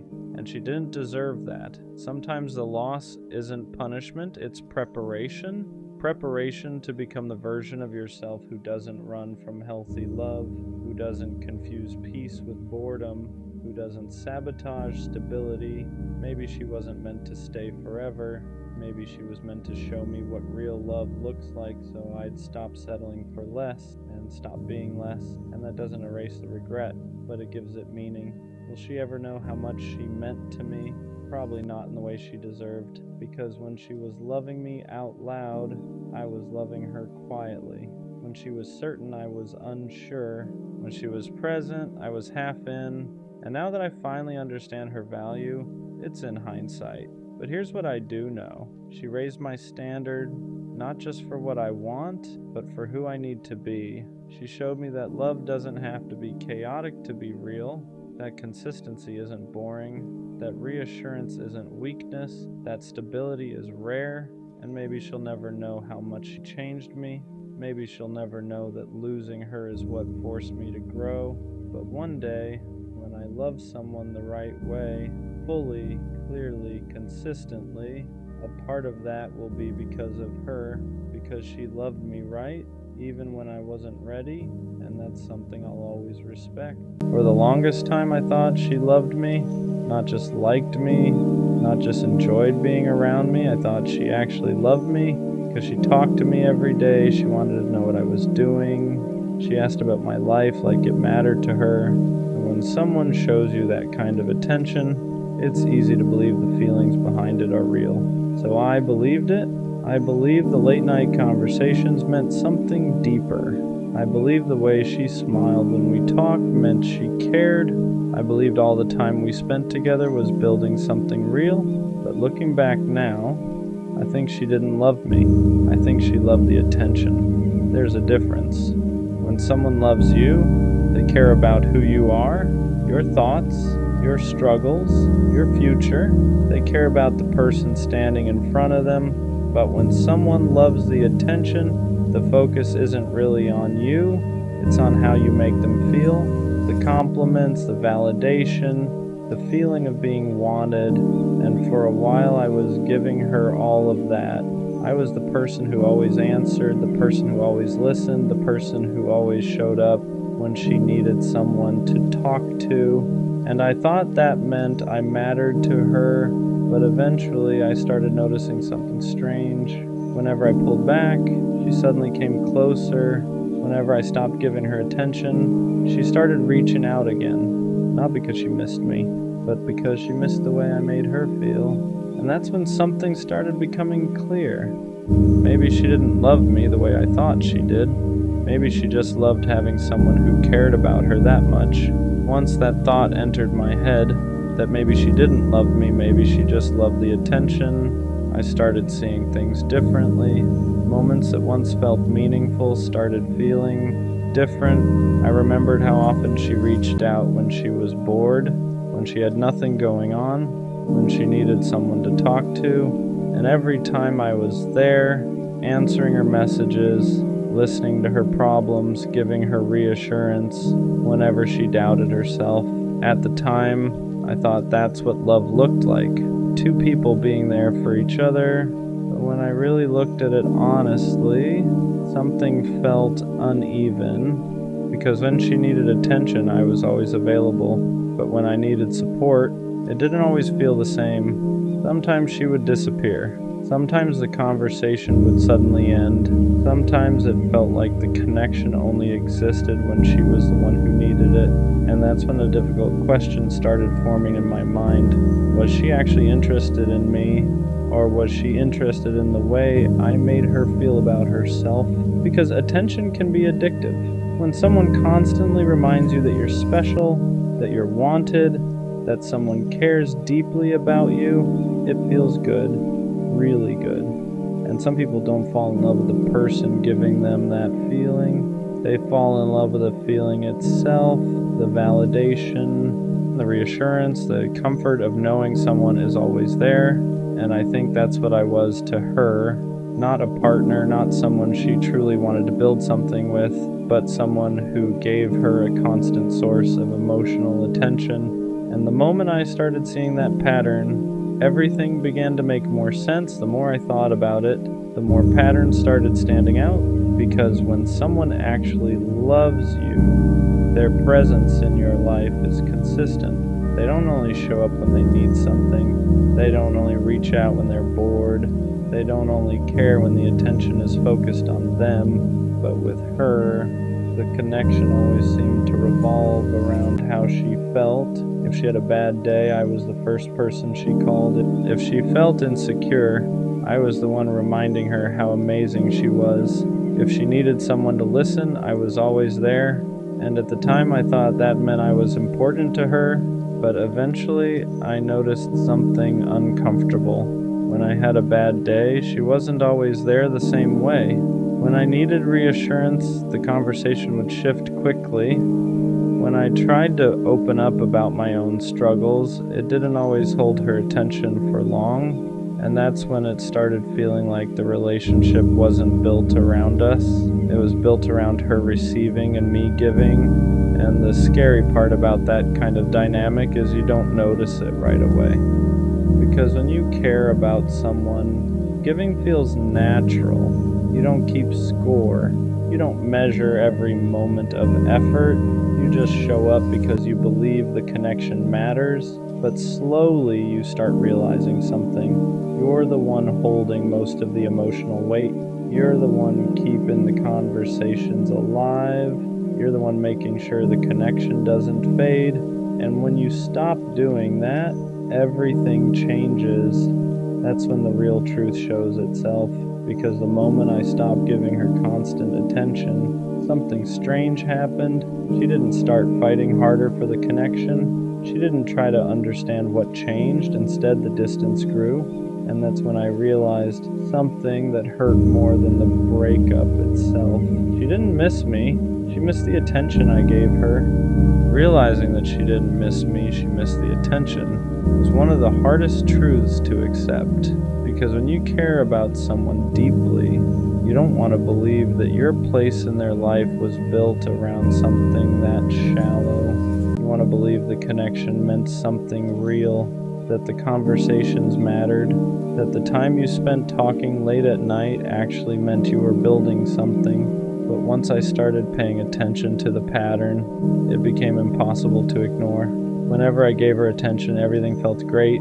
She was warm, engaged, interested. She would laugh more, reply faster, make it seem like we had this deep connection. But the moment that attention slowed down, everything changed. Suddenly the conversations felt shorter, the interest faded, the energy shifted, and that's when it finally clicked. Her feelings weren't connected to me.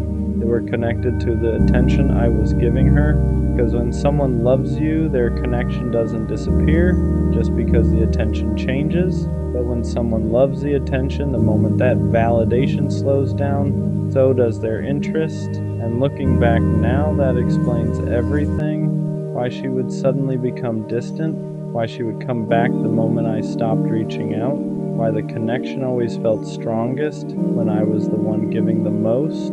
It wasn't love, it was validation, and I was the person supplying it. Once I finally understood that she loved the attention more than she loved me, a lot of things started making sense. For the longest time, I kept wondering why the connection always felt unstable, why some days she seemed completely invested, and other days she felt distant, why the energy between us depended so heavily on how much I was giving. At the time, I thought that was normal. I thought relationships just had ups and downs. But there's a difference between normal ups and downs and a connection that only exists when one person is constantly feeding it. And that's what this was. Whenever I was fully present, texting first, asking about her day, complimenting her, showing that I cared, everything felt good between us. But when I pulled back even slightly, the dynamic changed immediately. The warmth disappeared, the conversation slowed down, and the connection that once felt so strong suddenly felt fragile. That's when it became impossible to ignore what was really happening. Because love doesn't disappear just because attention shifts for a moment, but validation does. Validation needs constant reinforcement. It needs someone to keep providing that feeling of being admired and wanted. And once that source slows down, the person who depended on it starts looking for it somewhere else. That's when I realized something that hurt more than I expected. I wasn't the person she loved. I was the person who made her feel important. And once you realize that difference, you start understanding the relationship in a completely different way. Once that realization settled in, that she loved the attention more than she loved me, something inside me started shifting. At first it hurt more, because it meant all the things I thought were meaningful might not have meant the same thing to her. All those long conversations, all the moments where she told me things she said she didn't tell anyone else, all the time she said she appreciated having me in her life. I thought those things meant we were building something real, but now I started seeing them through a different lens.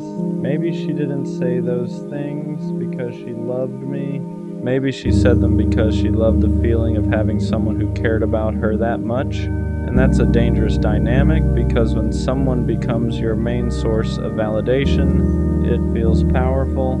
You feel admired, you feel important, you feel like someone is always there to remind you that you matter. But that feeling isn't the same as love. Love cares about the person giving the attention. Validation only cares about the feeling it creates. And the more I thought about it, the more I realized something uncomfortable. Whenever I tried to shift the focus of the relationship, whenever I wanted something deeper, the energy changed. If I asked serious questions about where things were going, if I talked about building something more stable, if I needed emotional support myself, that's when the connection suddenly felt weaker, almost like the relationship only worked when I was the one giving, not when I needed something back. And that's when the truth became impossible to ignore. The relationship wasn't built on mutual connection, it was built on attention, and I was the one providing it. After I understood that the relationship was built more on attention than love, another uncomfortable truth started showing itself. I wasn't just giving attention, I was maintaining the entire connection. I was the one making sure the conversation didn't die. I was the one checking in first. I was the one asking how she was doing, making sure she felt heard, making sure she felt valued. And at the time, I didn't see that as a problem. When you care about someone, putting in effort feels natural. You don't think about it like a transaction. You think about it like loyalty. But over time, I started noticing something. The relationship only felt alive when I was feeding it. Whenever I stepped back, even a little, everything started fading. The messages slowed down, the energy dropped. The connection that once felt strong suddenly felt fragile, and that's when it hit me. Love doesn't disappear the moment someone stops giving constant attention, but validation does. Validation needs fuel. It needs someone constantly reminding you that you're wanted, that you're interesting, that someone is thinking about you. And the moment that fuel slows down, the person who depended on it starts feeling empty. That's when they either come back asking for more, or they go find someone else who will give it to them. And I think that's what I was to her. Not a partner, not someone she truly wanted to build something with. I was a source of attention, a source of validation, a source of emotional reassurance. And once you realize you were someone's source, not their choice, the whole relationship starts looking different. Once I accepted that I was just a source of attention for her, something else started becoming clear. The connection only existed when it benefited her emotionally. Whenever she needed reassurance, I was important. Whenever she felt lonely, I mattered. Whenever she needed someone to remind her that she was attractive, interesting, or worth talking to, suddenly I was the person she wanted to talk to again. But the moment she felt good again, the moment that emotional gap inside her was filled, something would change. The urgency would disappear. The replies would slow down, the energy would fade, and I would sit there wondering what I did wrong. For a long time, I blamed myself for those shifts. I thought maybe I said something wrong. Maybe I wasn't interesting enough. Maybe I didn't keep the excitement alive. But once you understand the difference between love and attention, everything makes more sense. Love stays even when the excitement fades. Love stays even when you're not constantly entertaining someone. Love stays even when the validation slows down for a moment. But attention doesn't work like that. Attention is temporary. It's something people chase when they need to feel good about themselves. And once they get that feeling again, they don't always need the person who gave it to them anymore. Looking back, that explains why the connection always felt inconsistent. It explains why some days she felt deeply invested in us all, and other days it felt like she barely noticed I existed, because I wasn't the person she loved. I was the person she turned to whenever she needed to feel important. And once I saw that clearly, the whole relationship started making sense in a way it never had before. For a while, realizing that hurt more than anything else, because nobody wants to believe they were just someone's source of attention. You want to believe the connection meant something deeper. You want to believe the time you invested mattered in the same way for both of you. But eventually something changed in the way I saw it. I stopped feeling embarrassed about how much I cared, because caring deeply isn't the problem. The problem is giving that level of attention to someone who only values the feeling it gives them. And that's a big difference. There's nothing wrong with being loyal. There's nothing wrong with showing up for someone you care about. The mistake is believing that everyone who accepts your attention values it the same way you do. Some people appreciate attention, other people depend on it, and the people who depend on it will keep you close as long as you keep feeding that feeling inside them. But the moment the attention stops, the connection disappears, not because they suddenly stop liking you, but because the feeling they were chasing isn't coming from you anymore. And once you understand that, something inside you changes.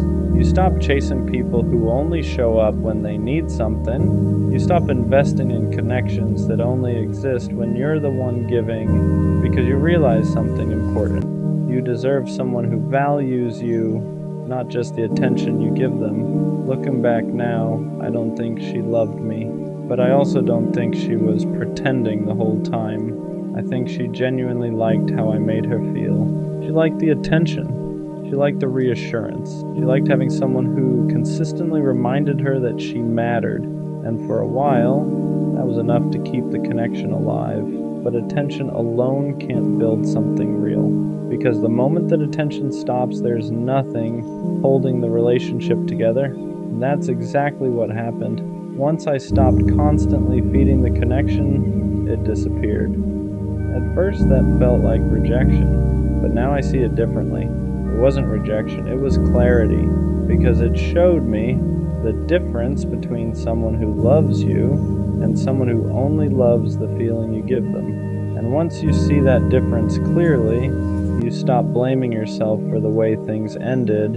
You realize you weren't losing someone who truly valued you. You were losing someone who valued what you provided. And that's not the kind of connection worth holding on to. One day I'll meet someone who doesn't just enjoy the attention I give them. Someone who actually cares about the person giving it. Someone who chooses me even when the excitement fades. Someone who values the connection, not just the validation. And when that happens, I won't feel like I'm constantly proving my worth, because the right person doesn't stay for the attention, they stay for you. She replaced me in a week, 7 days, and I've replayed that number in my head more times than I'd like to admit. Because when something you invested months, maybe years, into gets swapped out in 7 days, it doesn't just hurt, it destabilizes you. It makes you question your perception, it makes you question your value, it makes you question whether what you had was ever real in the first place. I keep thinking about how we ended the conversations, the tone, the way she said she needed time, the way she said she had to focus on herself, and then a week later there's someone else standing where I used to stand. So what was the truth? Was she grieving while I was still loving? Was she detaching while I was trying?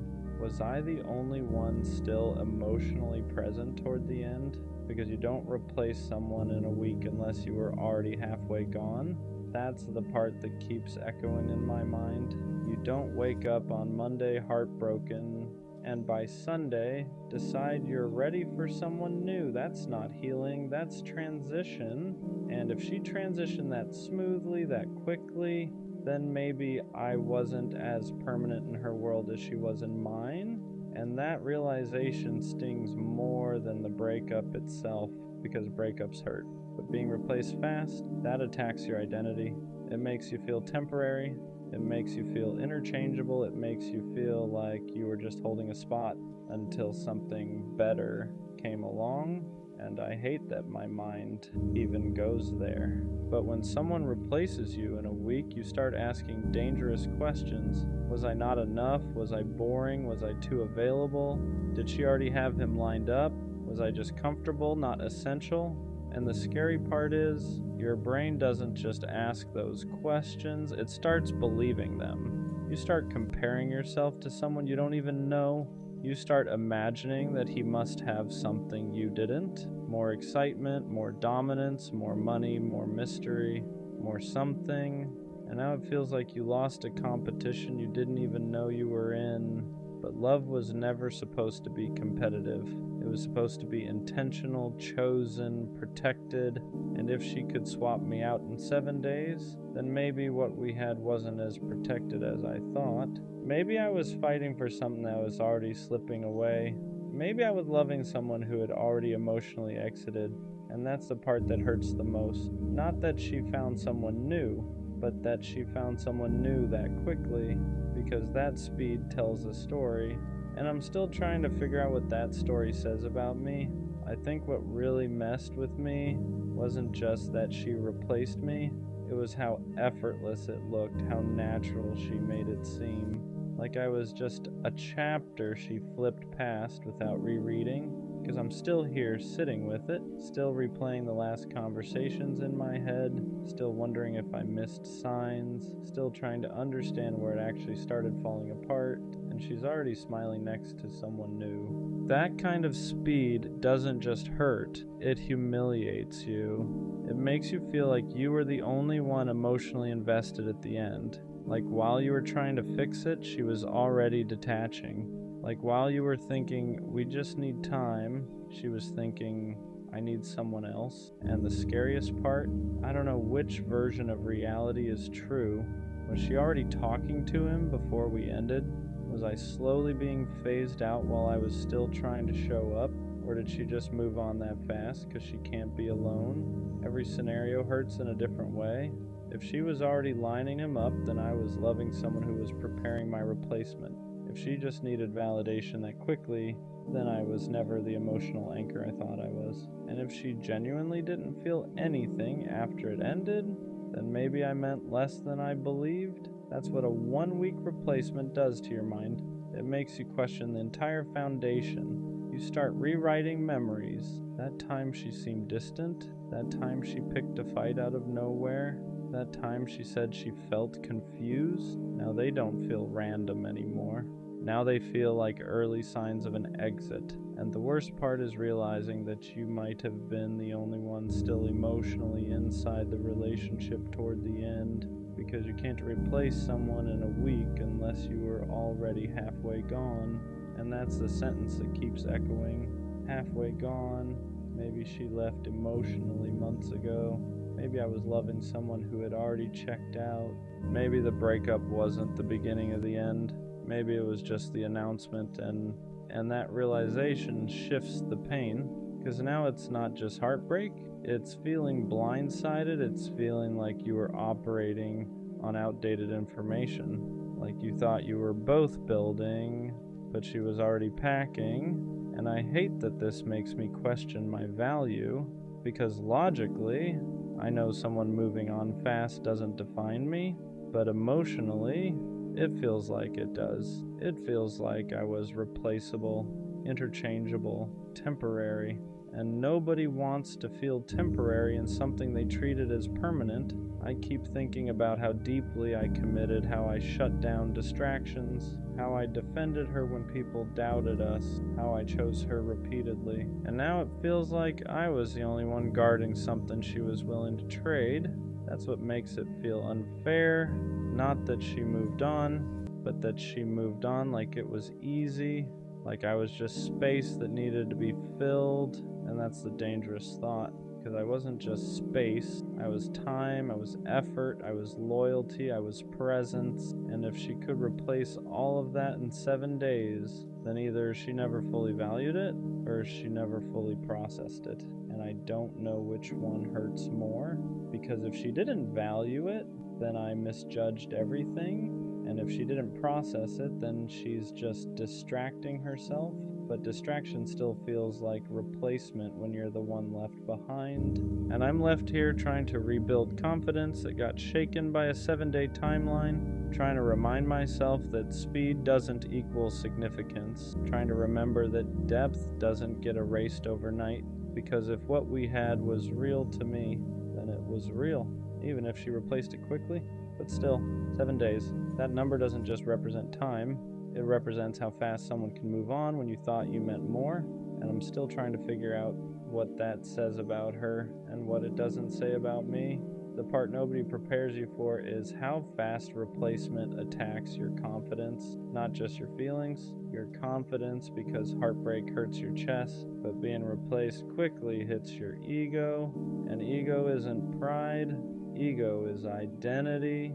It's how you see yourself. And when someone moves on in a week, your brain starts filling in blanks you never wanted to think about.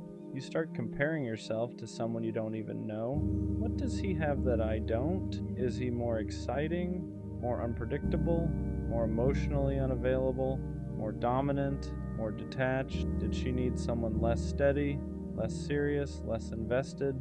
You start dissecting yourself like you were the problem to be solved. And that's dangerous because now it's not just about her moving on, it's about you feeling like you lost to someone else, like this was a competition, like you were weighed against another option and didn't measure up. But here's the part that doesn't get talked about. If someone can replace you in a week, they didn't replace you. They replaced the role, they replaced the attention, they replaced the space, they replaced the feeling of not being alone, but connection, real connection, that doesn't get swapped that quickly. You can substitute company, you can substitute validation, but you can't duplicate depth overnight. And I have to keep reminding myself of that, because when you see them laughing together, posting together, looking comfortable together, your mind doesn't care about logic. It sees images and it translates them into meaning. They're happier. She upgraded. You weren't enough. But images don't show history. They don't show inside jokes. They don't show late night vulnerability. They don't show how deeply you invested. They show a moment, and moments are easy to manufacture. Depth takes time, and if she replaced me in 7 days, then either she had already emotionally left long before we officially ended, or she doesn't process loss the way I do. And both are hard to accept, because if she left emotionally before I did, then I was loving someone who was already gone. And if she doesn't process loss deeply, then I was loving someone who doesn't sit with pain. She escapes it. And escape looks like replacement when you're the one grieving. I won't lie though. Part of what hurts is feeling disposable. Like I was just a chapter. Like I was just a phase. Like I was someone she needed for that season. And once it was over, I was easy to move past. But here's what I'm starting to understand. People who move on that quickly aren't necessarily healed. They're avoiding, they're filling silence, they're covering discomfort, because sitting alone after a breakup is uncomfortable. It forces reflection, it forces accountability, it forces grief, and not everyone has the emotional discipline to sit with that. Some people run straight into the next distraction, not because the previous person meant nothing, but because feeling nothing feels easier than feeling everything. And I need to remember that her timeline isn't a measurement of my worth. It's a reflection of her coping style. Still, that doesn't erase the sting, because I'm still here thinking about what we had. Still processing, still grieving, still reconstructing my confidence, and she's already building something new. That imbalance feels unfair, like I'm stuck in emotional traffic while she sped through the exit ramp, and maybe that's the hardest pill to swallow. Not that she found someone else, but that she found someone else while I'm still untangling myself from what we were. It makes you feel behind, like you're losing, like you're weaker for caring longer, but caring longer isn't weakness, it's depth, and depth doesn't reset in 7 days. So maybe the real truth is this: she replaced the position, but she didn't replace the impact. And if what we had was real to me, then it mattered, even if she chose not to sit in it, even if she chose speed over reflection, because I would rather be the one who feels deeply than the one who forgets quickly. 7 days might look like replacement, but sometimes it's just avoidance in disguise. And one day, when the distraction fades, she might finally sit with what I've been sitting with this whole time. And by then, I'll be further ahead emotionally than she ever was. Not because I moved on faster, but because I actually processed it. And that's something nobody can replace in a week. The worst part about her replacing me in a week isn't even the new guy. It's the silence that came with it. Because when someone moves on that fast, they don't just leave you, they erase you. The calls stop. The inside jokes disappear. The routine you built together vanishes, and suddenly the person who used to know your schedule, your moods, your patterns is giving that attention to someone else. That's what makes it feel unreal. because it's not just that she found someone new, it's that she redirected everything so easily. The same energy, the same time, the same effort, just different face. And that's when your mind spirals into the dangerous place. If she can give someone else what she gave me that quickly, was it ever special? That question hits hard because we don't just want to be loved, we want to feel irreplaceable. We want to feel like what we built had weight, like it left a mark, like it couldn't just be swapped out like a profile picture. And when she replaced me in 7 days, it felt like I was lightweight, like I was something she could carry easily and set down just as easily. But here's the thing I keep wrestling with. Maybe it wasn't easy. Maybe it just looks easy. Social media never shows grief. It doesn't show reflection. It doesn't show confusion. It shows highlights. And maybe what I'm seeing is the highlight reel of her coping, because moving on quickly doesn't always mean you didn't care. Sometimes it means you can't sit still with pain. Sometimes it means you need distraction to avoid accountability. Sometimes it means you'd rather build something new than examine why the last thing broke. But none of that makes it easier to watch, because while she's building new memories, I'm still dismantling old ones. I'm still processing the last conversation, still remembering the way she used to look at me, still trying to figure out when it started fading. And that imbalance makes you feel like you lost twice. You lost the relationship and you lost the race to move on. And I hate that it feels like a race, because healing shouldn't be competitive. But when someone replaces you in a week, it feels like you're the only one still standing in the wreckage. Like she walked away from the crash without even looking back, and you're still checking for broken pieces. What hurts even more is knowing I didn't have a backup. I didn't have someone lined up. I didn't have a just in case. When we ended, it was just me in the silence, and I chose to sit in it, not because I wanted to suffer, but because I respect what we had enough to process it properly. So when she jumped into something new that fast, it felt like I was the only one honoring the history, like I was the only one treating it like it mattered. And that's a lonely feeling, to believe something was significant and watch the other person treat it like it was temporary. But maybe the truth is simpler. Maybe she didn't replace me. Maybe she replaced the feeling of being alone. Maybe she replaced the discomfort. Maybe she replaced the emptiness, because some people don't know how to sit with themselves after something ends. They need noise. They need attention. They need someone new to prove they're still wanted. And if that's the case, then her moving on in a week says more about her relationship with silence than it does about my value. Still, that doesn't stop the thoughts, because at night, logic fades and emotion gets loud. And in those moments, it feels like I wasn't enough. Like if I had been better, stronger, more exciting, more something, she wouldn't have moved on that fast. But I have to remind myself, you can be enough for someone and still not be there forever. You can love someone deeply and still not be what they're built to keep. And if she could replace me in 7 days, then maybe I wasn't meant to stay in her life long term. Maybe I was a lesson. Maybe she was mine. But what I refuse to accept is that I was insignificant, because I know how I loved, I know how I showed up, I know how I committed, and those things don't become meaningless just because someone else moved quickly. If anything, they prove something about me, that I invest fully, that I don't keep backups, that I don't treat people like placeholders. And maybe that's rare. Maybe that's why this hurts more, because I wasn't halfway in.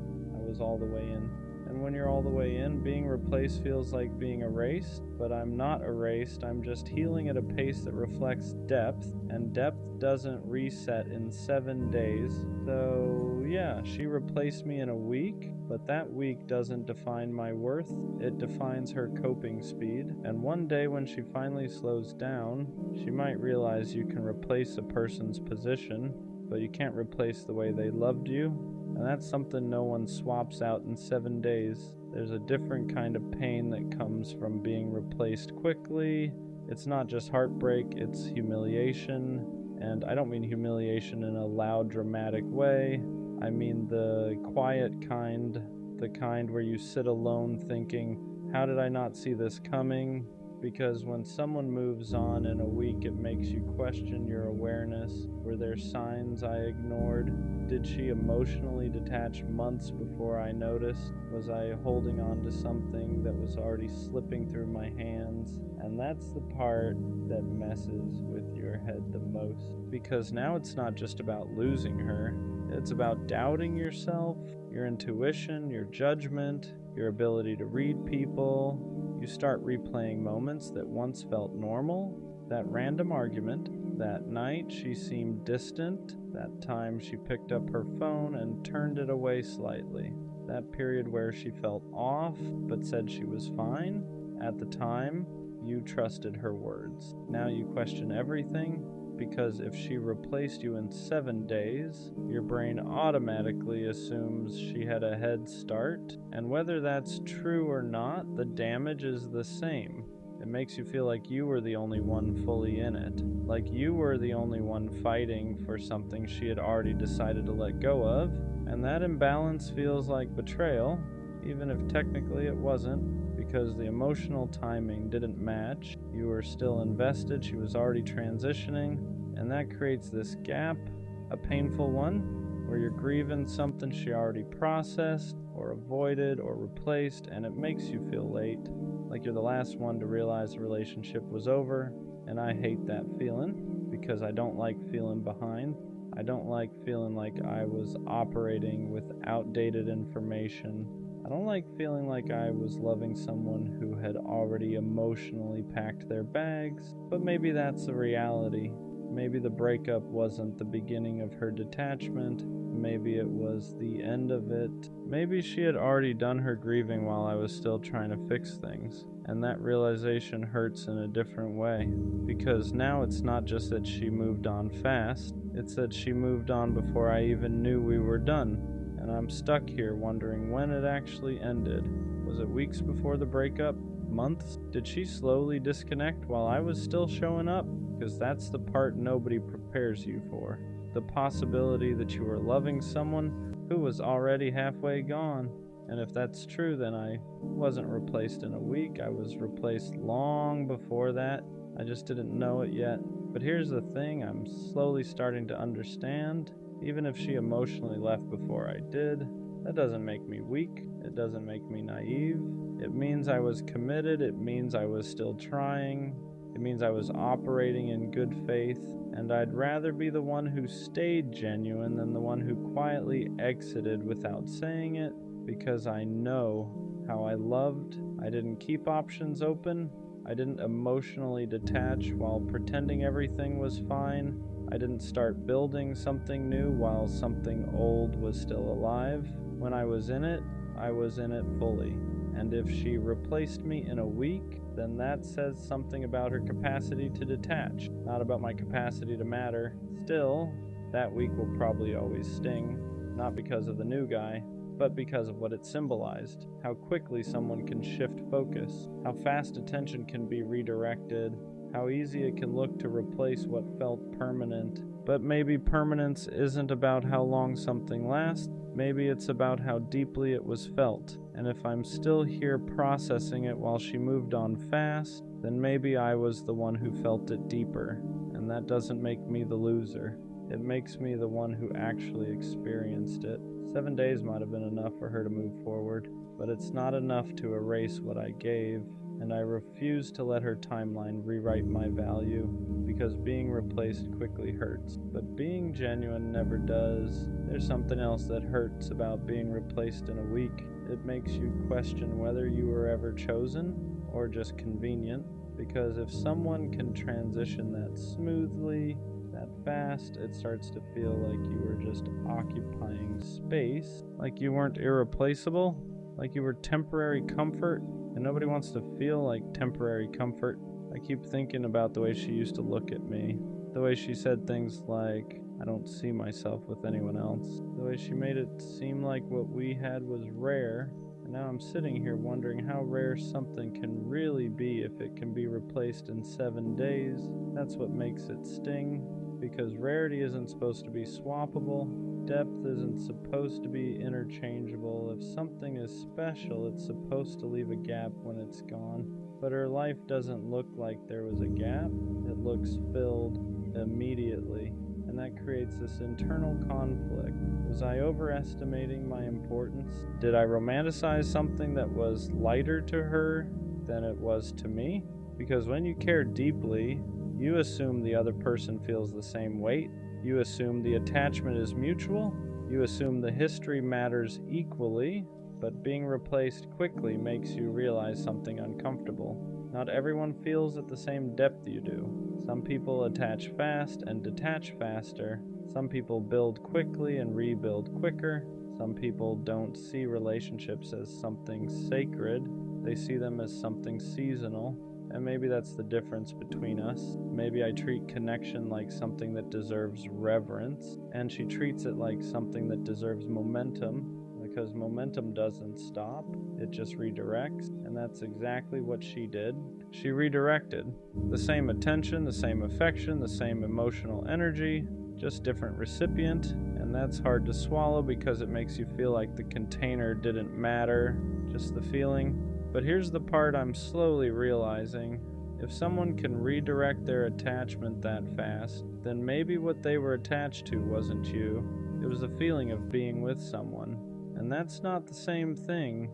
There's a difference between loving a person and loving the experience of not being alone. And if she loved the experience more than she loved me, then of course she could replace me quickly, because she wasn't replacing a soul connection, she was replacing the role. And that hurts, but it also clarifies, because I don't want to be someone's role. I don't want to be someone's emotional placeholder. I don't want to be someone's for now. I want to be chosen with intention, held with depth, missed when I'm gone. And if she could swap me out in a week, then maybe I wasn't held the way I thought I was. But that doesn't mean I wasn't valuable. It just means she didn't hold me deeply. And those are two different things. Still, there's something about the speed that keeps echoing. 7 days. It makes it feel like I didn't leave a mark, like I didn't leave impact, like I didn't leave space. But I know that's not true, because impact isn't measured by how long someone stays single. It's measured by what they learned, what they felt, what they carry forward. And even if she doesn't feel it now, one day when the distraction fades, when the excitement settles, when she's sitting in quiet, she might finally process what she skipped, and by then I won't be waiting. Because here's what I'm starting to understand. Being replaced quickly doesn't mean you were insignificant. It means the other person couldn't sit with loss, and loss reveals maturity. If I'm still here processing, still reflecting, still rebuilding, then I'm not behind, I'm just doing it properly. 7 days might have been enough for her to move forward, but it's not enough to erase who I was, and I refuse to let her timeline determine my value, because I wasn't just someone she dated, I was someone who showed up fully, and that doesn't become meaningless just because someone else showed up faster. She replaced me in a week, but that week says more about her relationship with discomfort than it does about my worth. There's another layer to this that I don't talk about out loud. Anger, not loud anger, not screaming or crashing out. The quiet kind. The kind that sits in your chest when you realize how easily someone redirected what you treated like sacred. Because I stayed loyal, I stayed committed, I stayed focused, and she moved on in 7 days. That makes you question fairness. It makes you feel like you played the game honestly while someone else was already preparing their next move. And I hate that it feels like a game, because I never approached it like one. When I was with her, I wasn't scanning the room for upgrades, I wasn't entertaining backups, I wasn't lining up options just in case. I was in it, fully, and now I'm sitting here realizing she either wasn't or she detached long before I knew. And that's what builds resentment. The idea that I was emotionally present while she was emotionally preparing. Because now it feels like I was loyal to a version of her that didn't exist anymore, like I was committed to something she had already mentally ended. And that realization stings. But here's where it shifts, because the anger starts turning into clarity. If she could replace me that quickly, then she was already disconnecting. And if she was already disconnecting, then the relationship wasn't as mutual as I believed. And if it wasn't mutual, then I wasn't losing someone who was fully invested. I was losing someone who was already halfway out. That doesn't make it hurt less, but it reframes it, because now it's not about me being not enough. It's about her not being anchored. Anchored people don't drift that fast. Anchored people don't swap attachments like playlists. Anchored people sit with loss, and if she didn't sit with it, then maybe she never held it deeply. And that realization hurts, but it also frees me, because I don't want someone who can replace depth with distraction.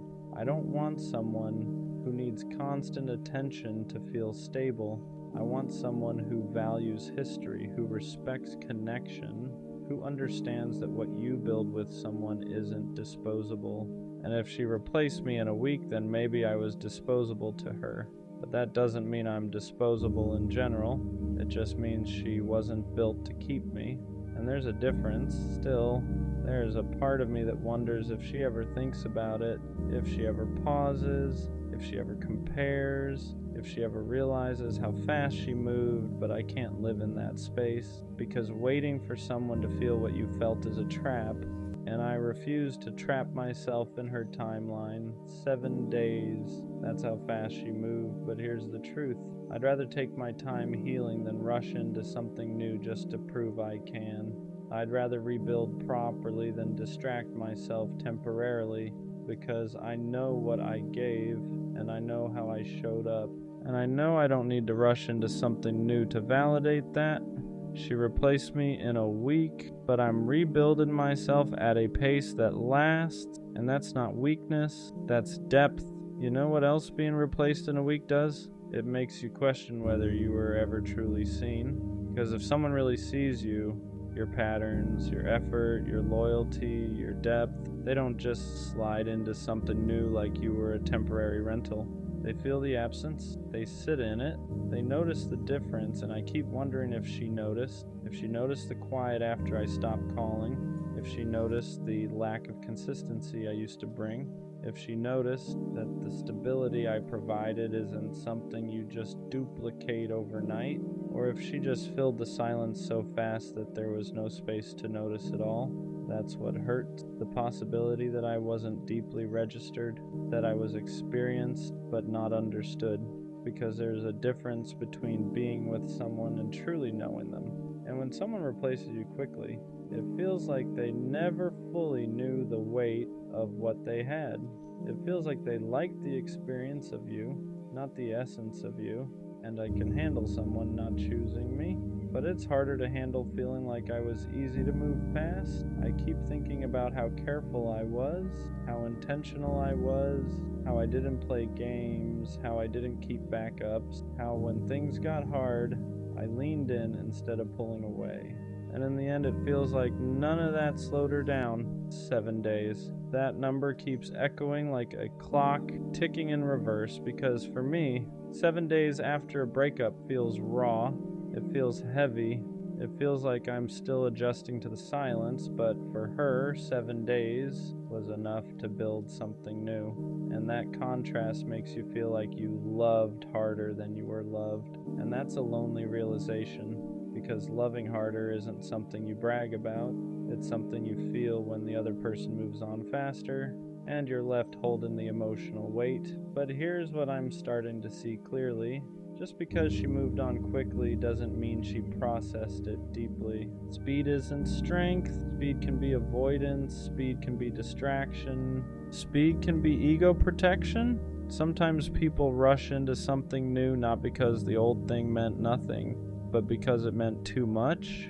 Because sitting alone would force them to face what they lost, and not everyone is strong enough to sit in that kind of silence, and maybe I am. Maybe the reason I'm still here thinking, reflecting, feeling is because I actually let it hit me. I didn't numb it, I didn't immediately replace it, I didn't run from it, I sat with it. And sitting with pain requires maturity, It requires discipline, it requires emotional depth. So maybe this isn't about me being less valuable, maybe it's about me being more capable of processing, and that's not weakness, that's growth. Still, there's something about knowing she's creating new memories that stings, because those were supposed to be ours. The random laughs, the new places, the inside jokes. Now someone else gets that version of her, and I have to let go of the idea that it was only meant for me. And that's hard, but here's the truth I can't ignore anymore. If she could replace me in a week, then I was loving someone who wasn't built to stay long term. Because people who are built to stay don't detach that fast. They don't redirect that easily. They don't swap depth for novelty overnight. And I don't want someone who can treat connection like it's interchangeable. I want someone who understands the weight of history. Who understands that what you build with someone isn't disposable? Who understands that real attachment doesn't reset in 7 days? So yeah, she replaced me in a week, but I'm rebuilding myself in a way that lasts longer than a rebound ever will. And when I look back at this one day, I won't just remember the hurt, I'll remember the clarity, because being replaced quickly doesn't mean you were insignificant. It means the other person wasn't anchored, and I refuse to confuse someone else's instability with my lack of worth. 7 days might have been enough for her to move forward, but it's not enough to erase what I was. And one day, when I'm with someone who values depth the way I do, this week won't define me. It'll just be proof that I was never meant to stay where I was easily replaced. At some point, the hurt turns into something quieter. Not lighter, just quieter. Because you can only replay 7 days so many times before your brain gets tired of the echo. And when the noise slows down, clarity starts creeping in. I started asking myself a different question. Not why did she replace me so fast, but why am I measuring my value through her speed? Because that's what I was doing without realizing it. I was using her timeline as a mirror. If she moved on quickly, I must not have mattered deeply. If she looks happy, I must have been replaceable. If she didn't hesitate, I must not have left impact. But that logic is flawed. Her speed is not a measurement of my depth. Her distraction is not a reflection of my worth. Her ability to move forward quickly doesn't erase the way I showed up. And once I started separating those things, something shifted. Because I know how I loved, I know I was intentional, I know I was loyal, I know I didn't treat what we had like it was temporary. So if she did, that says something about her capacity, not my value. And I had to stop turning her coping style into my insecurity, because that's what I was doing. I was letting her rebound rewrite my confidence. I was letting her quick transition convince me I was forgettable. But forgettable doesn't leave you reflecting. Forgettable doesn't leave you rebuilding. Forgettable doesn't leave you questioning your own growth. What we had meant something, even if she chose not to sit in that meaning. And maybe that's the difference between us. I process, she replaces. I reflect, she redirects. I sit with the silence, she fills it. And neither is necessarily wrong, but one builds depth, the other builds distraction, and depth always wins in the long run. Because distraction fades, novelty fades, rebounds lose their adrenaline, and when that happens, whatever was avoided eventually resurfaces, and by then I won't be stuck in the same place, because while she rushed forward, I rebuilt properly, and rebuilding properly takes longer, but it lasts longer too. 7 days might have been enough for her to feel okay, but it wasn't enough for me to lose myself, and that's what matters. So yeah, she replaced me in a week. And for a while that felt like proof that I wasn't enough, proof that I was temporary, proof that I was easy to move past. But now, it feels like proof of something else. Proof that I love deeply. Proof that I don't detach easily. Proof that I don't treat connection like it's disposable. Because if I could have replaced her that fast and didn't, that says something. It says I value what I build. It says I respect history. It says I don't jump into something new just to soothe my ego. And I'd rather be the one who heals slowly than the one who forgets quickly. because forgetting quickly doesn't mean you're strong. Sometimes it just means you're avoiding, and I don't want to avoid. I want to grow. I want to understand what worked, what didn't, what I tolerated, what I ignored. I want to rebuild my confidence without attaching it to someone else's timeline. She replaced me in a week, but she didn't replace my character. She didn't replace my loyalty. She didn't replace my ability to love fully. And one day, someone is going to experience that depth and recognize it immediately. Not treat it like a placeholder, not treat it like a phase, but treat it like something rare, because rare things don't get swapped in 7 days. They get protected, so maybe this wasn't about me being replaced, maybe it was about me being redirected away from someone who could move on that quickly towards someone who won't. 7 days hurt, but it also clarified.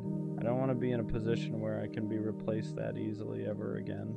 And the only way to guarantee that is to choose someone who understands the weight of what they're holding, and next time, I will. She said I wasn't man enough, and I won't lie.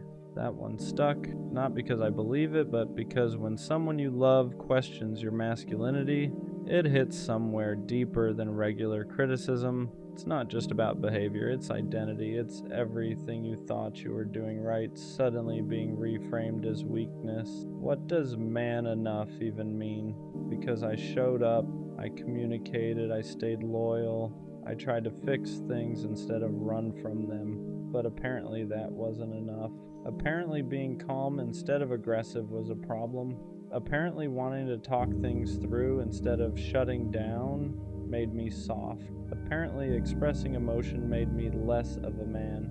And that's when I realized something dangerous. Some people confuse masculinity with dominance. They confuse emotional control with emotional absence. They confuse stability with weakness. And if that's the definition she was using, then maybe I was never supposed to fit it. But still, when she said it, it made me question myself. Because no matter how confident you are, words like that linger. They make you replay moments. They make you wonder if you should have been tougher, colder, less available, less understanding.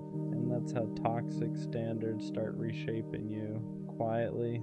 I started analyzing everything after that. Was I too patient, too willing to compromise, too quick to apologize? Because I thought being a man meant being responsible, being accountable, being emotionally mature. But maybe she wanted something louder, more dominant, more unpredictable, and that's confusing because society tells men two opposite things. Be strong, but don't be cold. Be vulnerable, but don't be weak. Lead, but don't control. And somehow you're supposed to balance all of it perfectly. So when she said I wasn't man enough, I started wondering, was I too emotionally available? Was I too steady? Was I not exciting enough?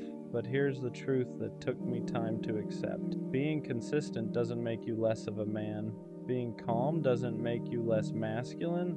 Being emotionally intelligent doesn't make you weak. It makes you evolved. And not everyone is comfortable with evolved. Some people are used to chaos, used to intensity, used to men who are hard to access emotionally. So when they meet someone who communicates clearly and stands firm without yelling, it feels unfamiliar.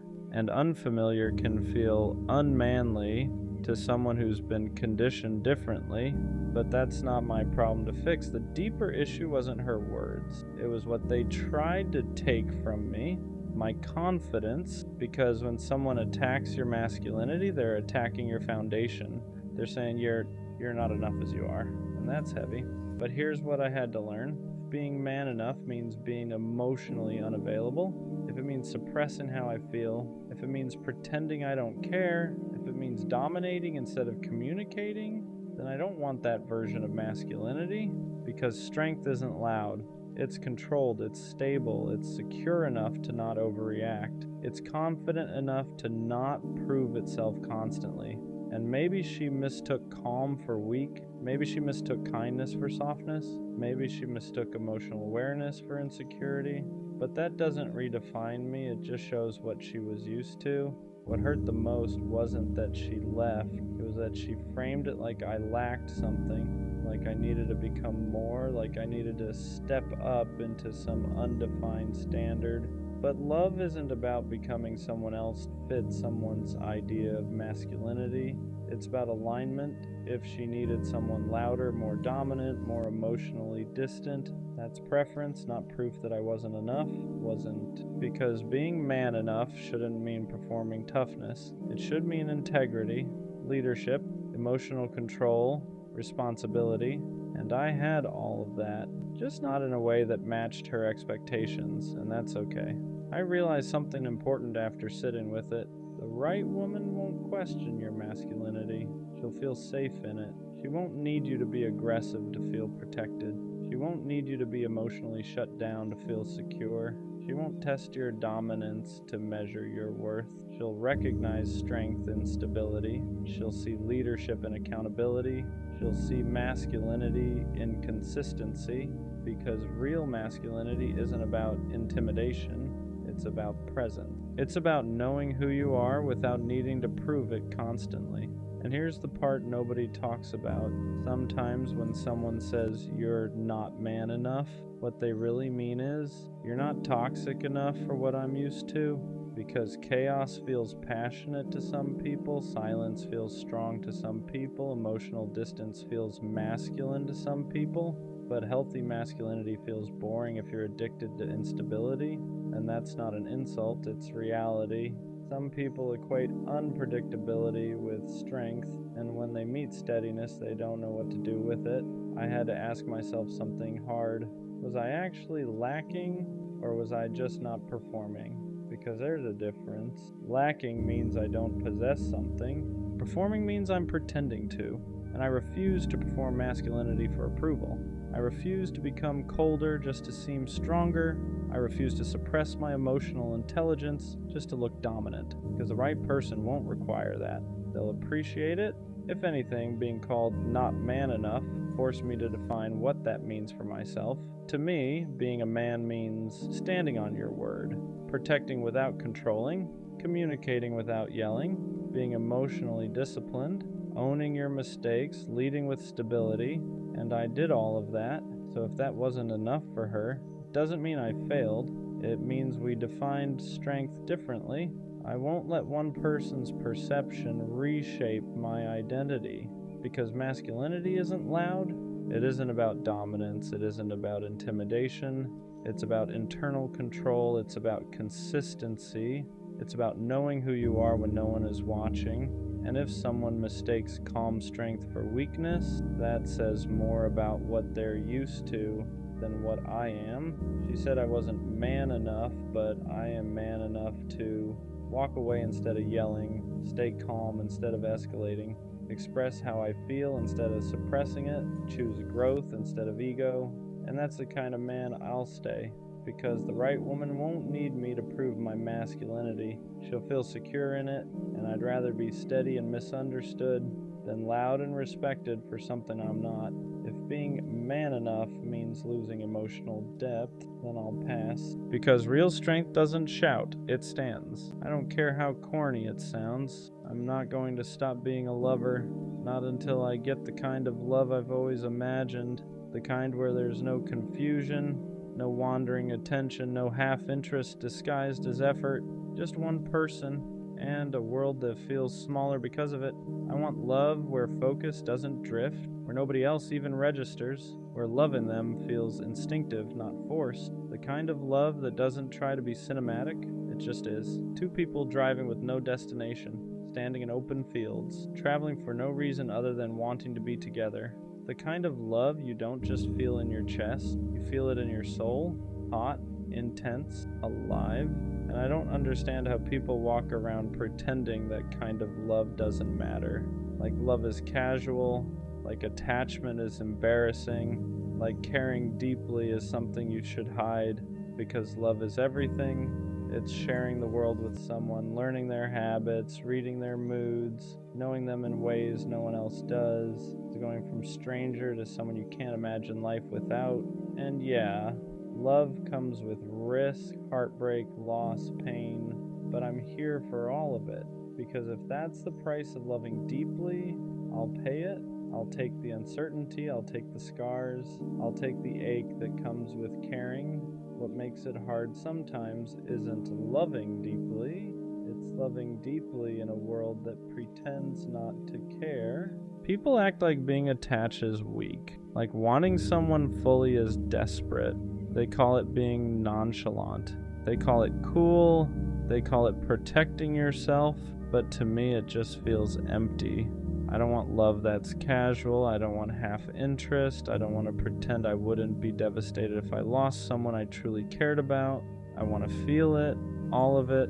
I want the kind of love where my heart is completely in, no exits, no backups, no pretending. And yeah, that makes me vulnerable. It means I get hurt easier. It means I feel things more intensely, but I'd rather feel everything than live numb just to look unbothered.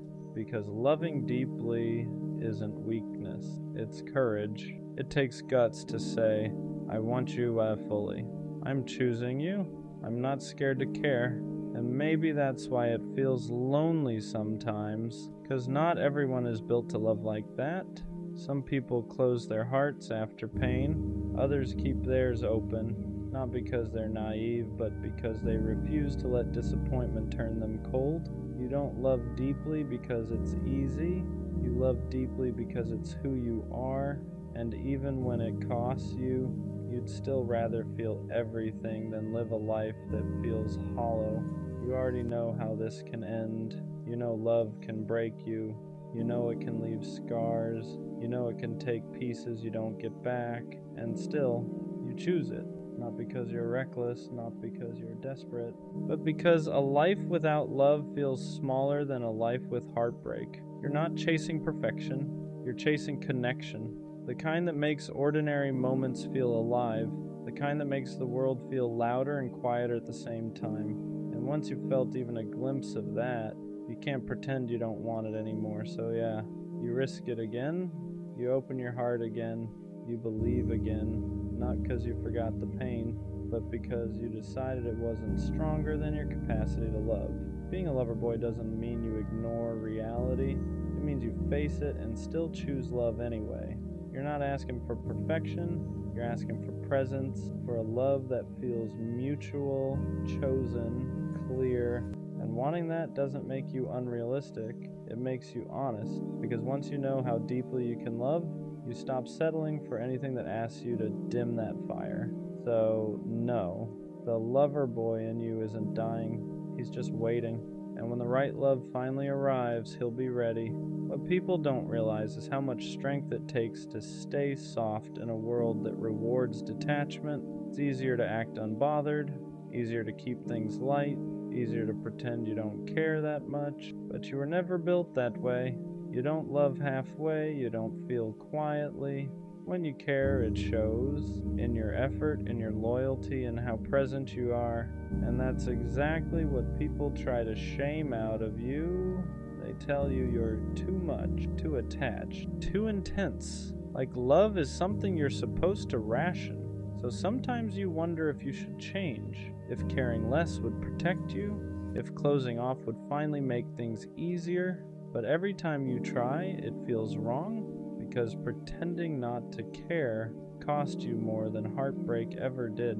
You don't want a love where you're constantly monitoring yourself, where you have to downplay your feelings to seem cool. You want a love where effort isn't embarrassing, where loyalty isn't laughed at, where wanting someone fully isn't treated like a flaw. And yes, that kind of love is rare, not because it doesn't exist, but because not everyone has the capacity for it. Some people love with caution, some love with conditions, some love with one foot out the door. You love with your whole chest, and that means when it ends, it hurts differently. You don't just lose a person, you lose the future you already pictured, the version of yourself that only existed with them. But even after that pain, you don't harden, you don't turn cold, you don't become bitter, you grieve, and then you stay open. Not because you're naive, but because you understand something others don't. Love isn't dangerous, avoidance is. A life spent protecting yourself from ever being hurt is a life spent never being fully alive. So you keep choosing love, even when it costs you, even when it scares you. Because being a lover was never about guarantees, it was about courage. And no matter how many times the world tells you to be smaller, to care less, to guard your heart, you don't. Because the lover boy in you knows one truth. A heart that can love deeply is never something to be ashamed of. People who love like you often feel out of place, not because there's something wrong with them, but because the world isn't built for hearts that don't know how to love halfway. You walk into spaces where everyone is guarding themselves, where effort is calculated, where caring too much is treated like a mistake you should have learned from by now. And you can feel it, the hesitation, the emotional distance, the way people keep one foot out the door just in case. Meanwhile, you're standing there ready to choose someone fully if they'd just meet you halfway. That contrast can feel isolating. You start wondering if you're outdated, if your way of loving belongs to another time, another kind of world, because it feels like everyone else is playing it safe while you're still willing to risk your heart, and that makes you stand out. Not loudly, but deeply. You don't bond casually, you don't talk just to fill silence. When you connect, you notice things others miss, you remember details people forget, you show up in ways that don't disappear easily, and that kind of presence can be uncomfortable for people who aren't ready to be seen that closely. So they pull back, they joke about you caring too much, they call your intensity a lot. Not because it is, but because they don't know how to match it. That's the part that hurts, realizing you're not too much, you're just too deep for people who only know how to skim the surface. You don't want love that feels convenient, you want love that feels intentional. You don't want someone who chooses you when it's easy. You want someone who chooses you because they mean it. And yeah, that narrows the field. It means you'll feel alone sometimes. It means you'll walk away more than you stay. It means you won't fit everywhere. But fitting everywhere was never the goal. The longing was. The lover boy in you isn't broken because he doesn't blend in. He just hasn't found the place where his kind of love is spoken fluently. And when he does, it won't feel like standing out anymore. It'll feel like coming home. Loving this deeply almost always comes with loneliness first. Not because you're doing something wrong, but because alignment takes time. When you love with your whole heart, you don't rush into anything just to feel chosen. You don't settle for attention that fades. You don't accept half presence just to avoid being alone. And that means there are stretches where it feels like everyone else has someone and you don't. You watch people pair up quickly, jump from connection to connection, call it love because it fills the space, and sometimes you wonder if you're being too patient, too selective, too unwilling to compromise. But deep down, you know the truth. You're not afraid of being alone. You're afraid of being half-loved. You don't want a relationship that feels like constant self-editing, where you have to mute your feelings, where your intensity is treated like a problem instead of a gift. So you wait, not passively, intentionally. You keep your heart open, but your standards intact, and that's the lonely part no one talks about. Choosing alignment over company, choosing depth over distraction, choosing to sit with the emptiness rather than fill it with something that won't last. Some nights it feels heavy. You question whether it's worth it, whether anyone will ever meet you at the level you're willing to love, but then you remember something important. The love you want can't be rushed. It needs two people who aren't scared of closeness, who don't joke about vulnerability, who don't treat commitment like a trap. And until that shows up, being alone is still safer than shrinking yourself. The lover boy in you isn't lonely because he's lacking. He's lonely because he's waiting for something real. And real love doesn't arrive loudly. It arrives aligned. The lover boy gets misunderstood a lot. People look at the way you love and assume it comes from neediness, from insecurity, from not knowing how to be alone. But that's never been true. You don't love deeply because you're afraid of being by yourself. You love deeply because you know how to be alone and still choose connection. There's a difference. You're not reaching for someone to fill a void. You're reaching because you want to share a life you already know how to carry on your own. But in a world obsessed with detachment, depth gets mislabeled, caring becomes too much, consistency becomes clingy, wanting clarity becomes pressure, so people tell you to chill, to play it cool, to act like you don't care as much as you do. And for a while you try. You soften your words, you hold back your feelings, you pretend you're less invested than your heart actually is. But it never feels right, because loving quietly when you feel loudly starts to feel like lying to yourself. You don't want to be mysterious, you don't want to be distant, you don't want to be someone who treats love like a game of leverage. You want honesty, you want effort that isn't embarrassing, commitment that isn't mocked, connection that doesn't require you to minimize who you are. And the truth is, people who can't handle that were never going to meet you where you stand anyway. They confuse emotional availability with weakness because they've never felt safe enough to offer it themselves. So they pull away, they joke, they keep things light, not because you're too much, but because your depth asks them to be real. And not everyone is ready for that. The lover boy isn't misunderstood because he loves wrong.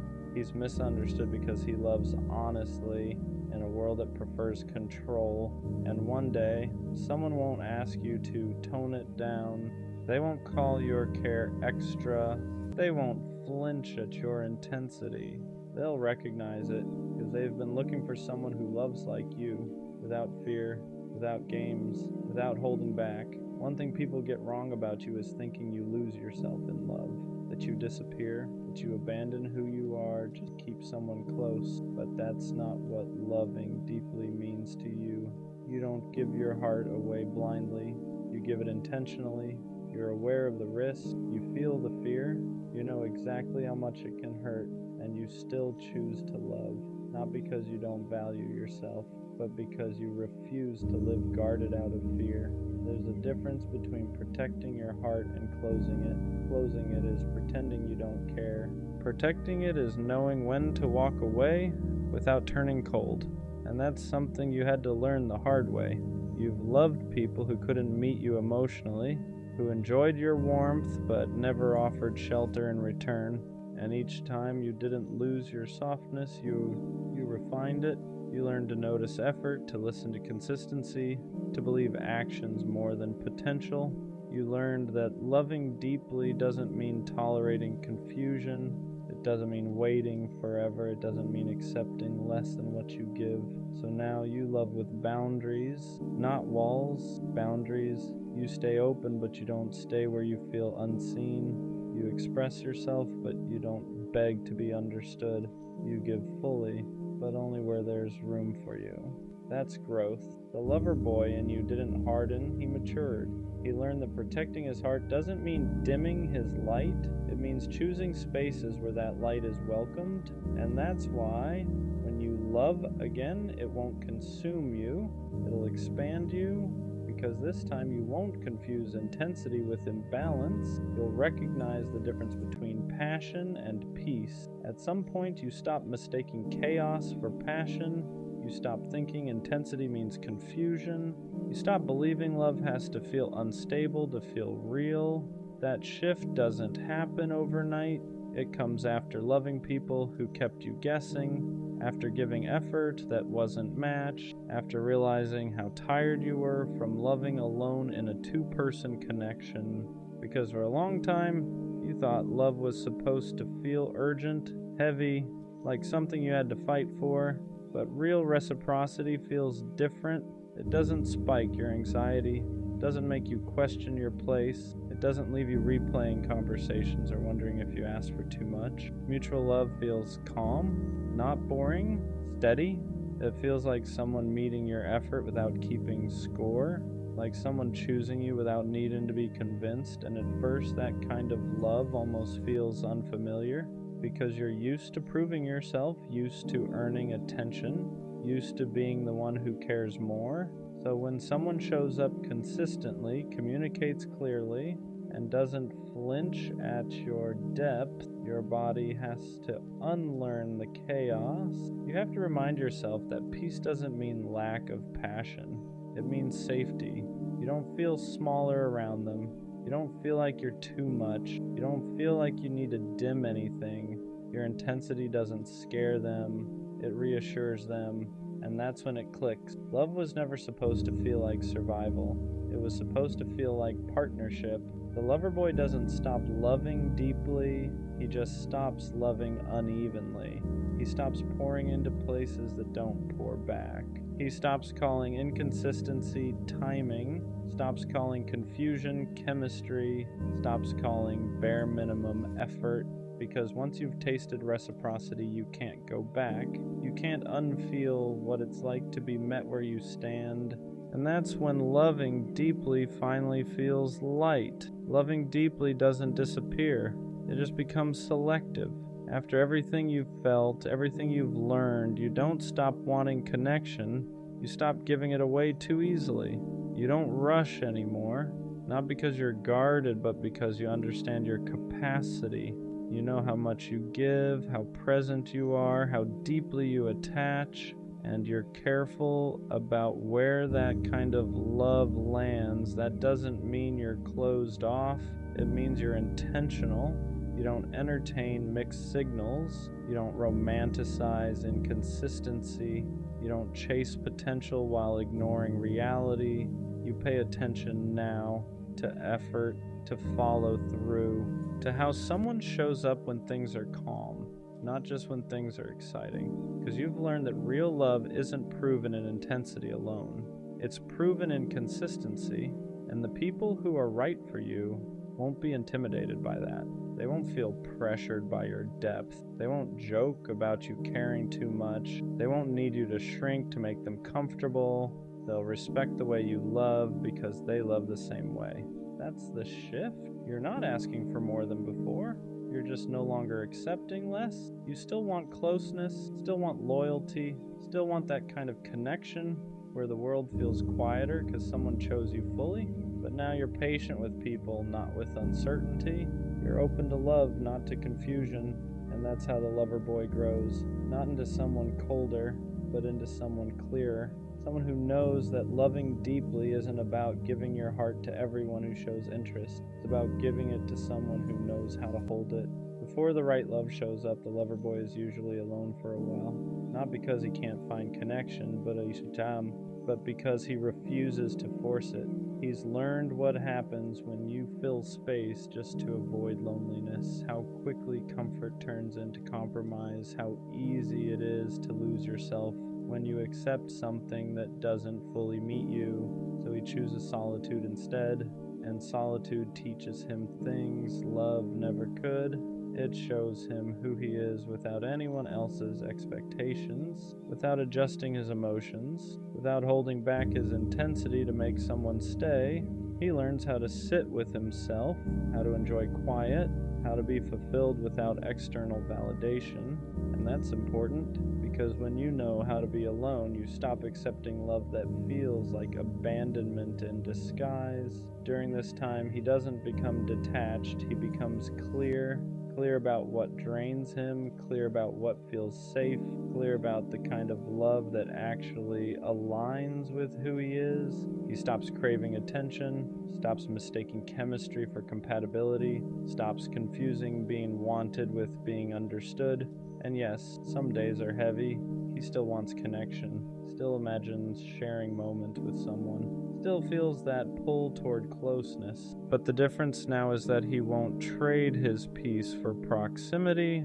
He knows the right love won't require him to chase, won't ask him to question his worth, won't make him feel like he has to earn care. So he waits, not anxiously, not desperately, but confidently, because he understands something now. Being alone isn't a punishment. It's preparation. It's a space where he becomes exactly the version of himself the right love will recognize immediately.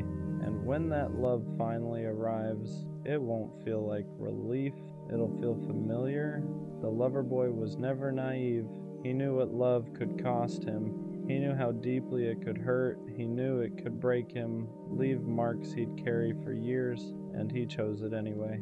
Not because he didn't understand the risk, but because a life without love felt smaller than a life with scars. For a long time, he thought loving this way was a flaw, something he'd eventually outgrow, something pain was supposed to cure, but it never did. Every heartbreak slowed him down, made him more careful, more aware, but it never killed that part of him that wanted connection, because loving it deeply was never a phase. It was part of his design. He wasn't meant to love casually. He wasn't built for half interest or emotional distance. He was built to choose one person and mean it. That's why it hurt more. That's why waiting felt heavier. That's why walking away took courage, but all of it shaped him.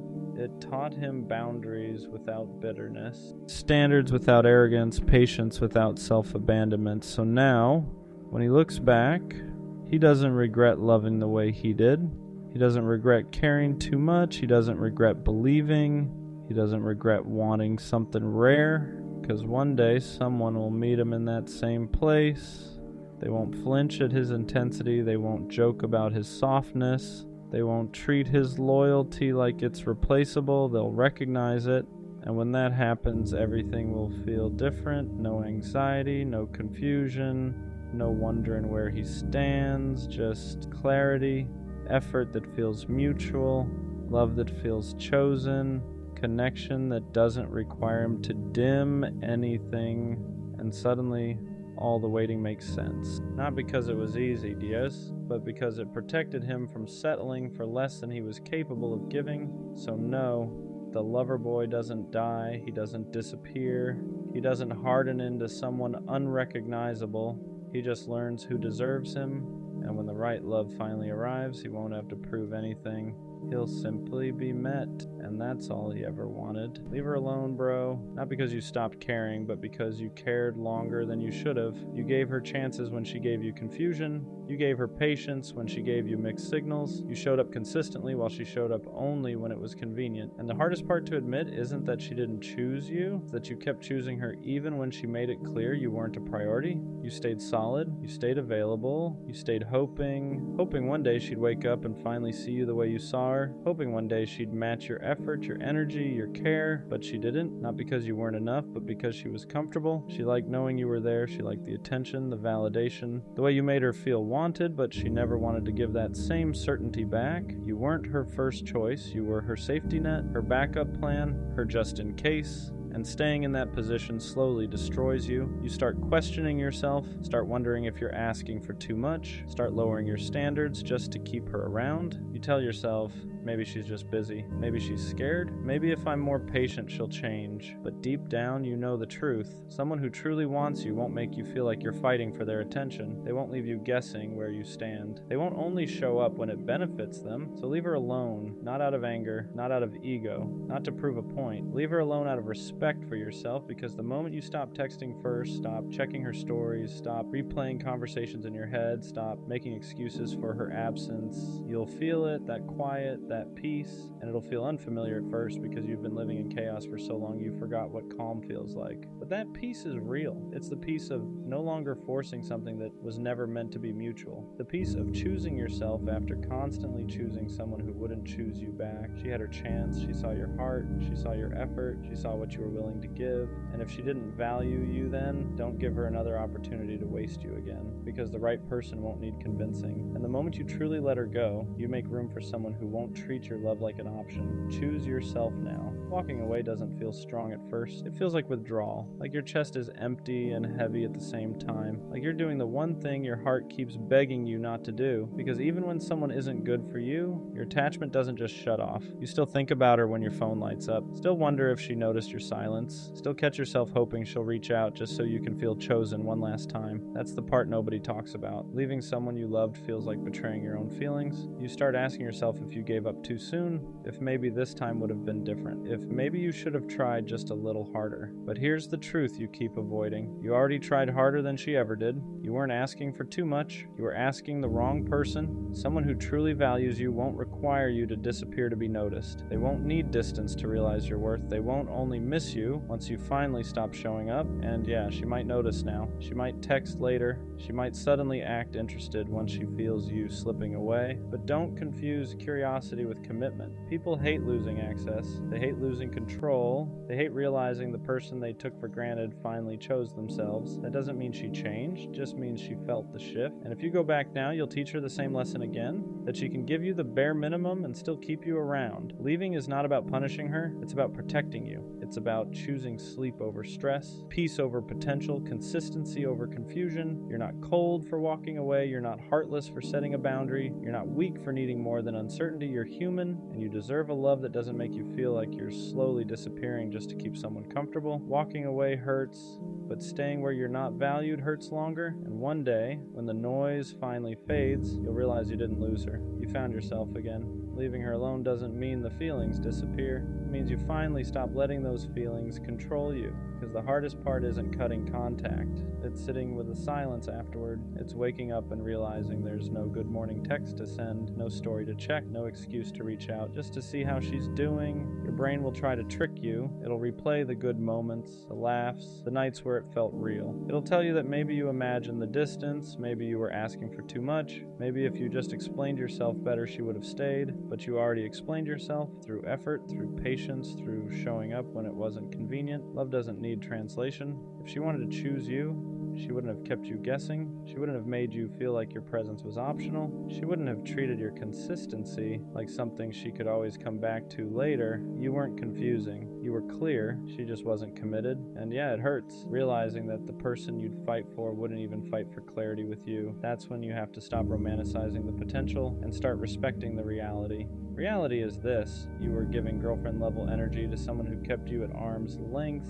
You were loyal to someone who wasn't sure she wanted you at all. Walking away feels unnatural because you're not used to choosing yourself first. You're used to being patient, understanding, giving people time to figure you out while you slowly lose pieces of yourself in the process. But love isn't supposed to cost you your peace. The moment you stop chasing, the moment you stop explaining, the moment you stop waiting for her to finally get it, you reclaim your power. And that scares people who benefited from you staying small. You didn't lose her. You outgrew the version of yourself that was willing to accept half love, and this is only the beginning. And the truth you don't want to admit yet is that leaving her alone feels like you're losing something. Not because she was right for you, but because she became familiar. You got used to waiting, used to hoping, used to reading into crumbs like they were signs. You trained your nervous system to find comfort in inconsistency. So when you finally step back, your body panics before your mind understands. You'll feel restless. You'll feel tempted to break your own boundary. You'll pick up your phone for no reason, scroll, close the app, open it again, just to see if maybe this time she noticed you're gone. And that urge doesn't mean you made the wrong choice. It means you're detoxing from someone who kept you emotionally hungry. Because when someone keeps you half-fed, you start confusing starvation with love. You tell yourself, maybe she just didn't know how much I cared. Maybe if I stayed a little longer, maybe I gave up too soon. But you didn't leave because you stopped caring. You left because you cared too much to keep abandoning yourself. You stayed long enough to know the pattern, the delayed replies, the empty apologies, the promises that never turned into action. You stayed long enough to realize that if someone wanted to show up for you, you wouldn't have to convince them. And deep down, you know that. That's why the silence hits different now. It's not empty, it's honest. For the first time, you're not waiting for her mood to decide your worth. You're not shrinking yourself to stay chosen. You're not wondering if today's the day she finally treats you right. And yeah, it hurts. Because healing doesn't feel peaceful at first. It feels lonely. But loneliness with self-respect will always be quieter than love that keeps you anxious. One day you'll look back and realize leaving her alone was the moment everything started changing. Not because she came back, but because you finally came back to yourself. At some point, you have to ask yourself a hard question. How long are you willing to wait for someone to finally treat you right? Not because they're evil, not because they're a bad person, but because they keep showing you over and over that you're not a priority. And the scary part, you already know the answer. You've known it for a while. You just didn't want to accept it. Because accepting it means admitting that the future you imagined with them was built more on hope than reality. You weren't in love with what was happening. You were in love with what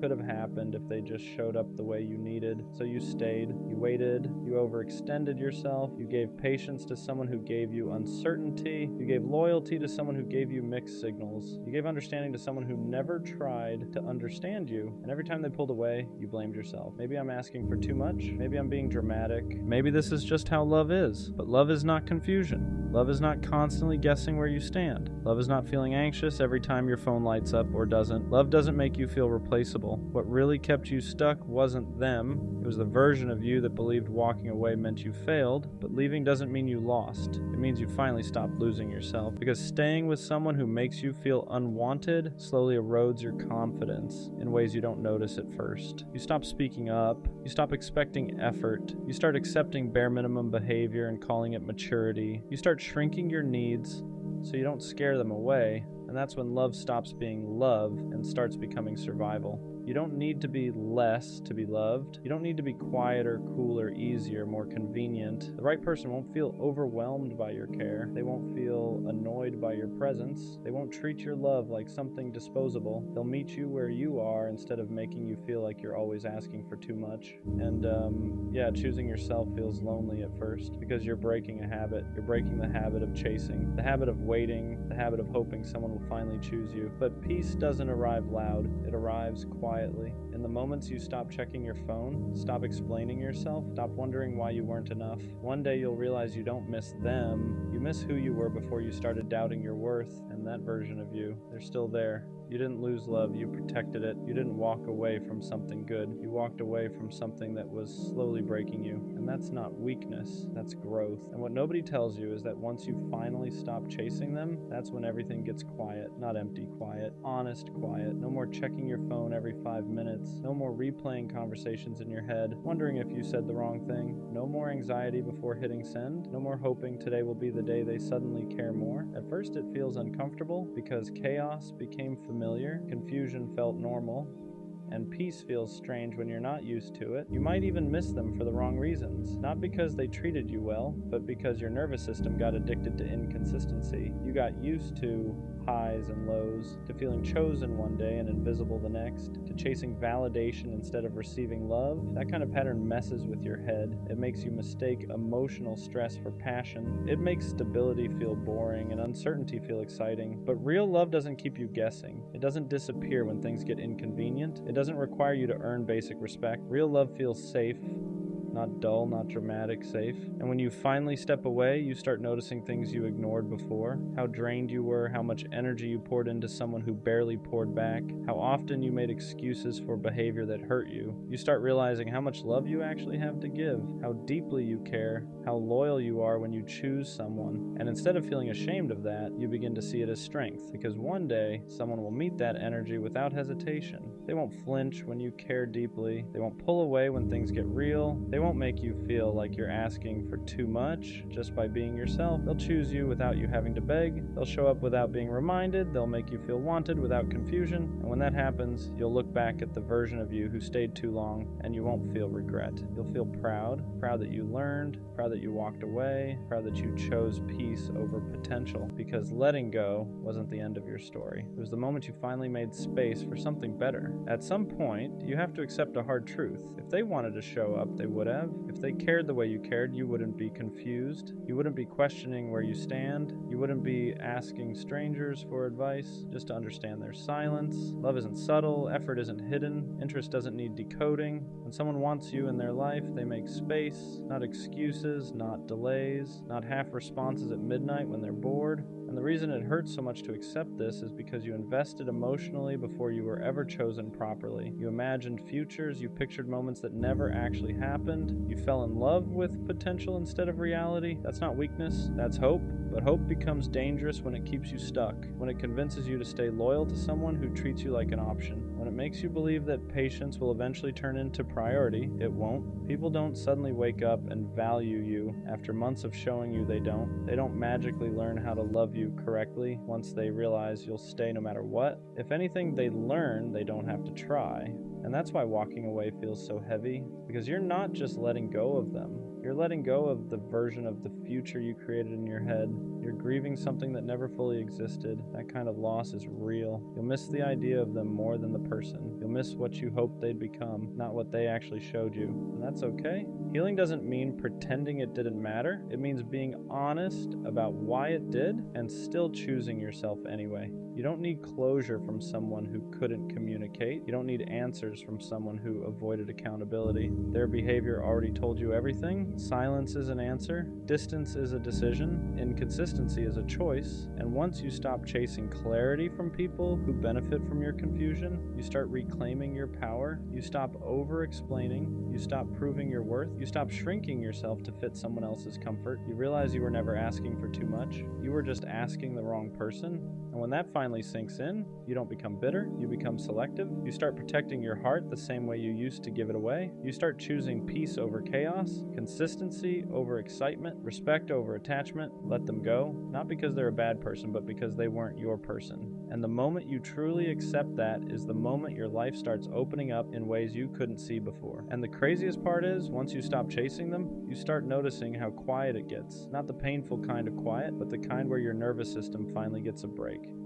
No more checking your phone every 5 minutes. No more rereading old messages trying to find meaning. No more wondering if today will be the day they suddenly choose you. You realize how much energy you were burning just trying to feel secure with someone who never offered stability. That constant anxiety, that wasn't love. That was your intuition fighting against your attachment. Real love doesn't leave you guessing. It doesn't make you feel disposable. It doesn't require you to abandon yourself just to stay connected. And yeah, letting go hurts at first. There's withdrawal. There's nights where you want to reach out, where your fingers hover over their name, where you almost convince yourself to send that one last message. But every time you don't, you build a little more self-respect. You start realizing how much of yourself you gave away to someone who never protected your heart the way you protected theirs. You weren't asking for perfection. You were asking for presence.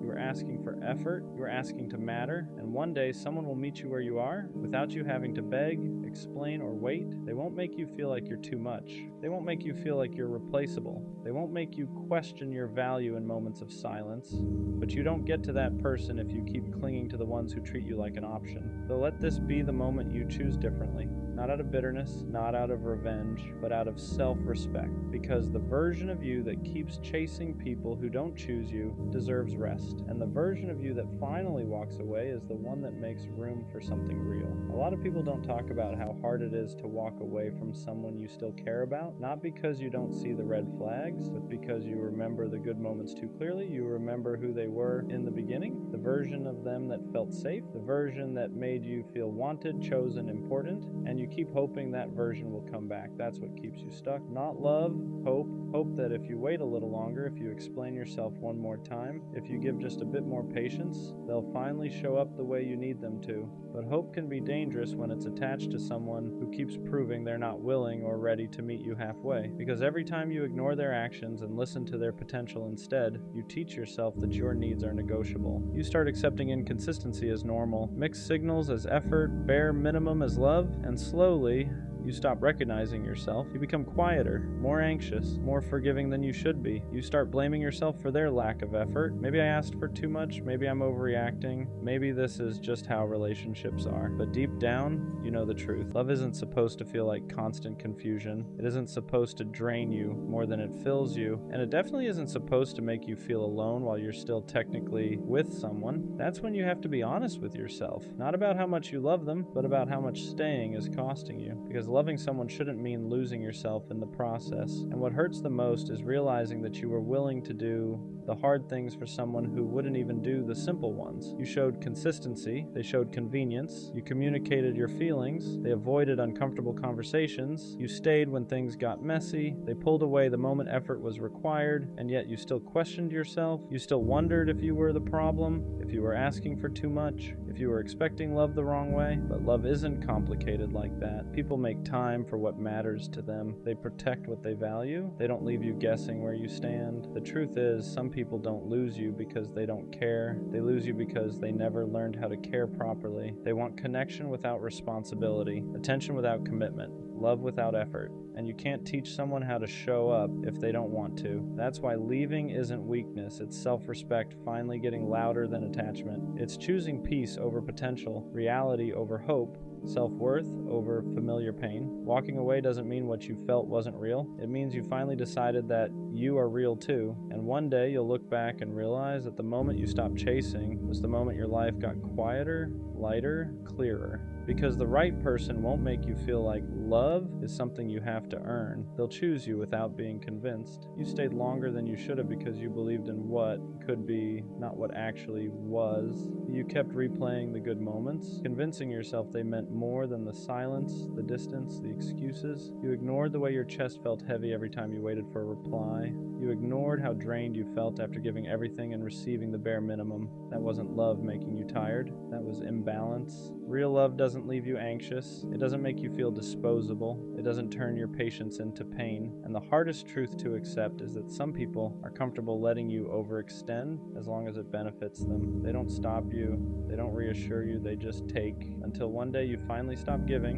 And when you do, they feel it. Not because they miss you, but because they miss the access. That's when they reach out. That's when they suddenly care. That's when confusion turns into regret. But by then, you've already changed. You're no longer begging to be chosen. You're no longer shrinking to fit someone else's emotional limits. You're choosing yourself the way you always wished they would choose you. And that choice, that's where your healing actually starts. At some point, you stop missing them and start missing who you were before you questioned your worth for them, before you reread messages trying to find meaning that wasn't there, or you blamed yourself for someone else's lack of effort. That's when it really hits you. You didn't lose them. You lost yourself trying to keep them. You became quieter. You thought twice before speaking. You downplayed your needs so you wouldn't seem like too much. And the crazy part is they never asked you to do that. You did it because you cared. You did it because you were afraid that being fully you would push them away. But love that only survives when you make yourself smaller was never meant to last. Real love doesn't need you to perform. It doesn't need you to chase. It doesn't make you feel replaceable the moment you stop overgiving. And once you understand that, you stop romanticizing the bare minimum. You stop calling inconsistency mystery. You stop calling neglect space. You stop calling emotional distance busy.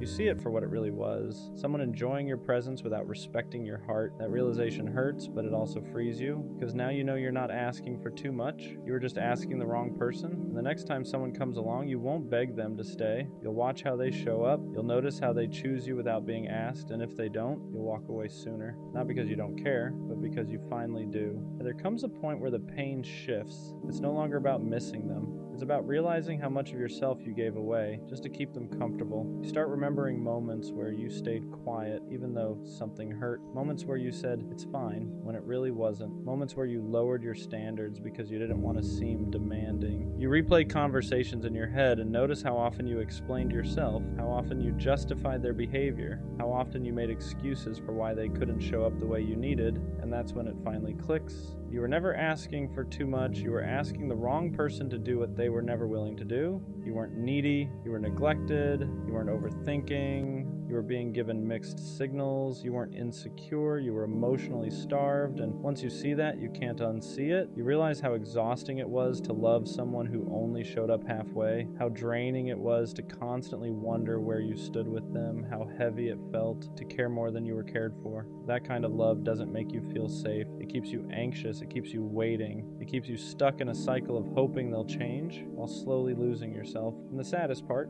they benefited from your patience, from your loyalty, from your willingness to stay even when it hurt. You don't get rewarded for suffering in silence. You don't get love by proving how much pain you can tolerate. Love is supposed to feel steady. It's supposed to feel mutual. It's supposed to feel like effort is being met with effort, not excuses. So choosing yourself isn't selfish. It's necessary. It's It's deciding that you won't keep pouring into someone who leaves you empty. It's realizing that peace feels better than chasing potential that never becomes real. And when you finally choose yourself, you don't become cold. You become clear. Clear about what you deserve. Clear about what you won't accept again. Clear about the fact that the right person won't make you question your value in the first place. After you choose yourself, something strange happens. The noise quiets down. Your phone feels lighter. Chest doesn't feel so tight all the time. You stop waking up with that anxious feeling, wondering if today will be the day they finally show up for you or disappoint you again. You stop checking your phone every 5 minutes, stop rereading old messages,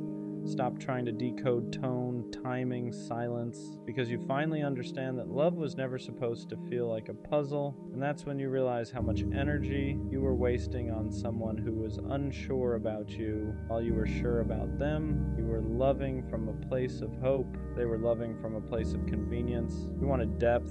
They wanted access. You wanted consistency. They wanted control without responsibility. And once you step back, you see how one-sided it really was. You notice how you were always the one adjusting, always the one compromising, always the one reaching out first, always the one trying to keep things alive. That's not love, that's survival mode. Real love doesn't make you feel disposable, doesn't make you feel like you're asking for too much just for wanting basic respect. And here's the hardest truth to accept. Potential means nothing without effort. You weren't in love with who they were. You were in love with who they could be, the version of them that only existed in your head. But you can't build a future with someone's maybe. You can't heal by holding on to what-ifs. So you stop romanticizing the bare minimum. You stop giving credit for intentions that never turn into action. And slowly, your standards rise back up to where they were always meant to be. You start asking better questions. You start walking away sooner. You stop explaining your worth to people who never planned to value it. And the craziest part, the moment you stop settling, you realize how much you were settling before. You realize you don't miss them. You miss the version of yourself that believed love had to hurt to be real, but it doesn't. Love can be calm. Love can be safe. Love can feel like rest instead of stress. And once you experience that, you'll never beg for confusion again. Leaving her alone doesn't mean you stop caring overnight. Doesn't mean you suddenly forget her laugh, her voice, the way she made things feel alive for a moment. It means you finally accept the truth you've been avoiding. That love without reciprocity will slowly drain you until there's nothing left. You were pouring into someone who never learned how to pour back. And no matter how patient you were, no matter how consistent you stayed, you can't teach someone to value you if they don't want to. You kept telling yourself, maybe she's just going through something. You made excuses for the missed calls, the late replies, the emotional distance. You told yourself love was supposed to be patient, that real men stay, that walking away meant you didn't try hard enough. But here's the part nobody talks about. There's a difference between being patient and being neglected. There's a difference between loyalty and self-abandonment. And you crossed that line without even realizing it. Every time you texted first, every time you ignored your own gut, every time you accepted the bare minimum just to keep her close, you taught yourself that your needs came second. You shrank yourself to fit into a space she barely made room for. And that does something to you. It makes you question your worth. It makes you wonder why loving someone feels like punishment. It makes you think something is wrong with you. And the truth is, you were just loving the wrong person. Leaving her alone is the first time you choose yourself. It's the first time you stop begging for effort and start demanding peace. It's realizing that love isn't supposed to feel like anxiety, confusion, or constant doubt. The right person won't make you question where you stand. They won't make you compete with silence. They won't make you feel disposable. You don't need closure from her. You don't need one last conversation. Her actions already told you everything you needed to know. And as hard as it is, walking away now is what protects the part of you that still believes in real love. Part of you that deserves consistency, reassurance, and effort without having to ask. This isn't about her anymore. It's about you learning that choosing peace is not weakness, it's growth. What hurts the most isn't even losing her. It's realizing how long you stayed when your heart was begging you to leave. It's remembering all the moments you felt small but ignored it because loving her felt bigger than loving yourself. You didn't stay because you were weak. You stayed because you hoped, because you saw potential, because you believed that if you loved hard enough, showed up enough, proved yourself enough, things would change. But love doesn't work like that. You can't love someone into choosing you. You can't be consistent enough to make someone consistent back. You can't sacrifice your peace forever and call it love. At some point, staying becomes more painful than leaving, and that's where you are now. You're gonna have nights where you almost text her, nights where your fingers hover over her name, where your mind starts replaying the good memories and conveniently forgets the pain. You'll miss the comfort of what was familiar, the even if it wasn't healthy. That doesn't mean you made the wrong choice. It means you're human. Healing doesn't mean you stop caring. It means you stop going back. And slowly, without even realizing it, things will start to change. You'll wake up one day and notice your chest doesn't feel as heavy. You won't check your phone as much. Her name won't be the first thing on your mind when something good or bad happens. You'll start laughing again, not forced, not distracted, but real. You'll start feeling like yourself again. That's when you'll understand why it had to end, not because she was evil, not because you were unlovable, but because she wasn't capable of meeting you where you stood. And staying would have cost you parts of yourself you can't afford to lose. One day, someone will choose you without hesitation, without confusion, without making you question your worth. And when that happens, you'll look back and realize leaving her alone was the moment your life finally started loving forward. And listen, there's something nobody really prepares you for after you finally walk away. The quiet, not the peaceful kind at first, the kind where there's no chaos, no waiting on replies, no wondering if today will be the day she finally shows up the way you need her to. That silence can feel uncomfortable because you got used to emotional noise, you got used to the highs and lows, the hope, the disappointment, the cycle, and when it's gone, your mind almost panics like it lost something important. But what it really lost was the stress. You're going to question yourself. You'll wonder if you were too harsh, too impatient, too emotional. You'll replay conversations and think, maybe I should have said this differently. Maybe I should have tried one more time. But understand this. If someone truly wanted to stay, they wouldn't have made you feel like you had to beg for effort. You wouldn't have had to over-explain your feelings. You wouldn't have felt like loving them was a constant uphill battle. The version of you that stayed too long did so because he believed in love. And that's not something to be ashamed of, but the version of you now, he's learning discernment.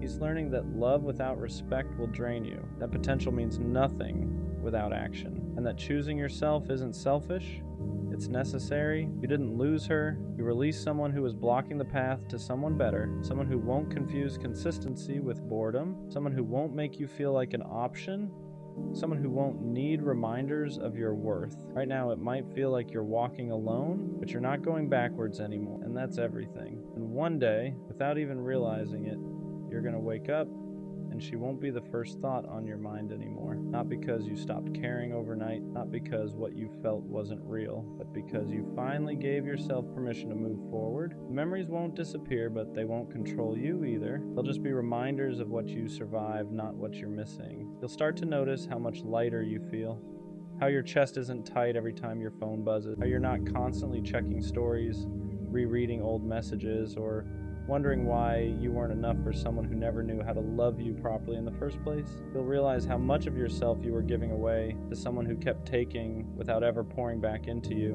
and that's when it hits you. The problem was never your effort. It was never your heart being too big. It was never you loving too deeply. The problem was that you were offering loyalty to someone who didn't know how to value it. You were offering consistency to someone addicted to convenience. And you were offering real love to someone who only liked the idea of being loved. Walking away wasn't a loss.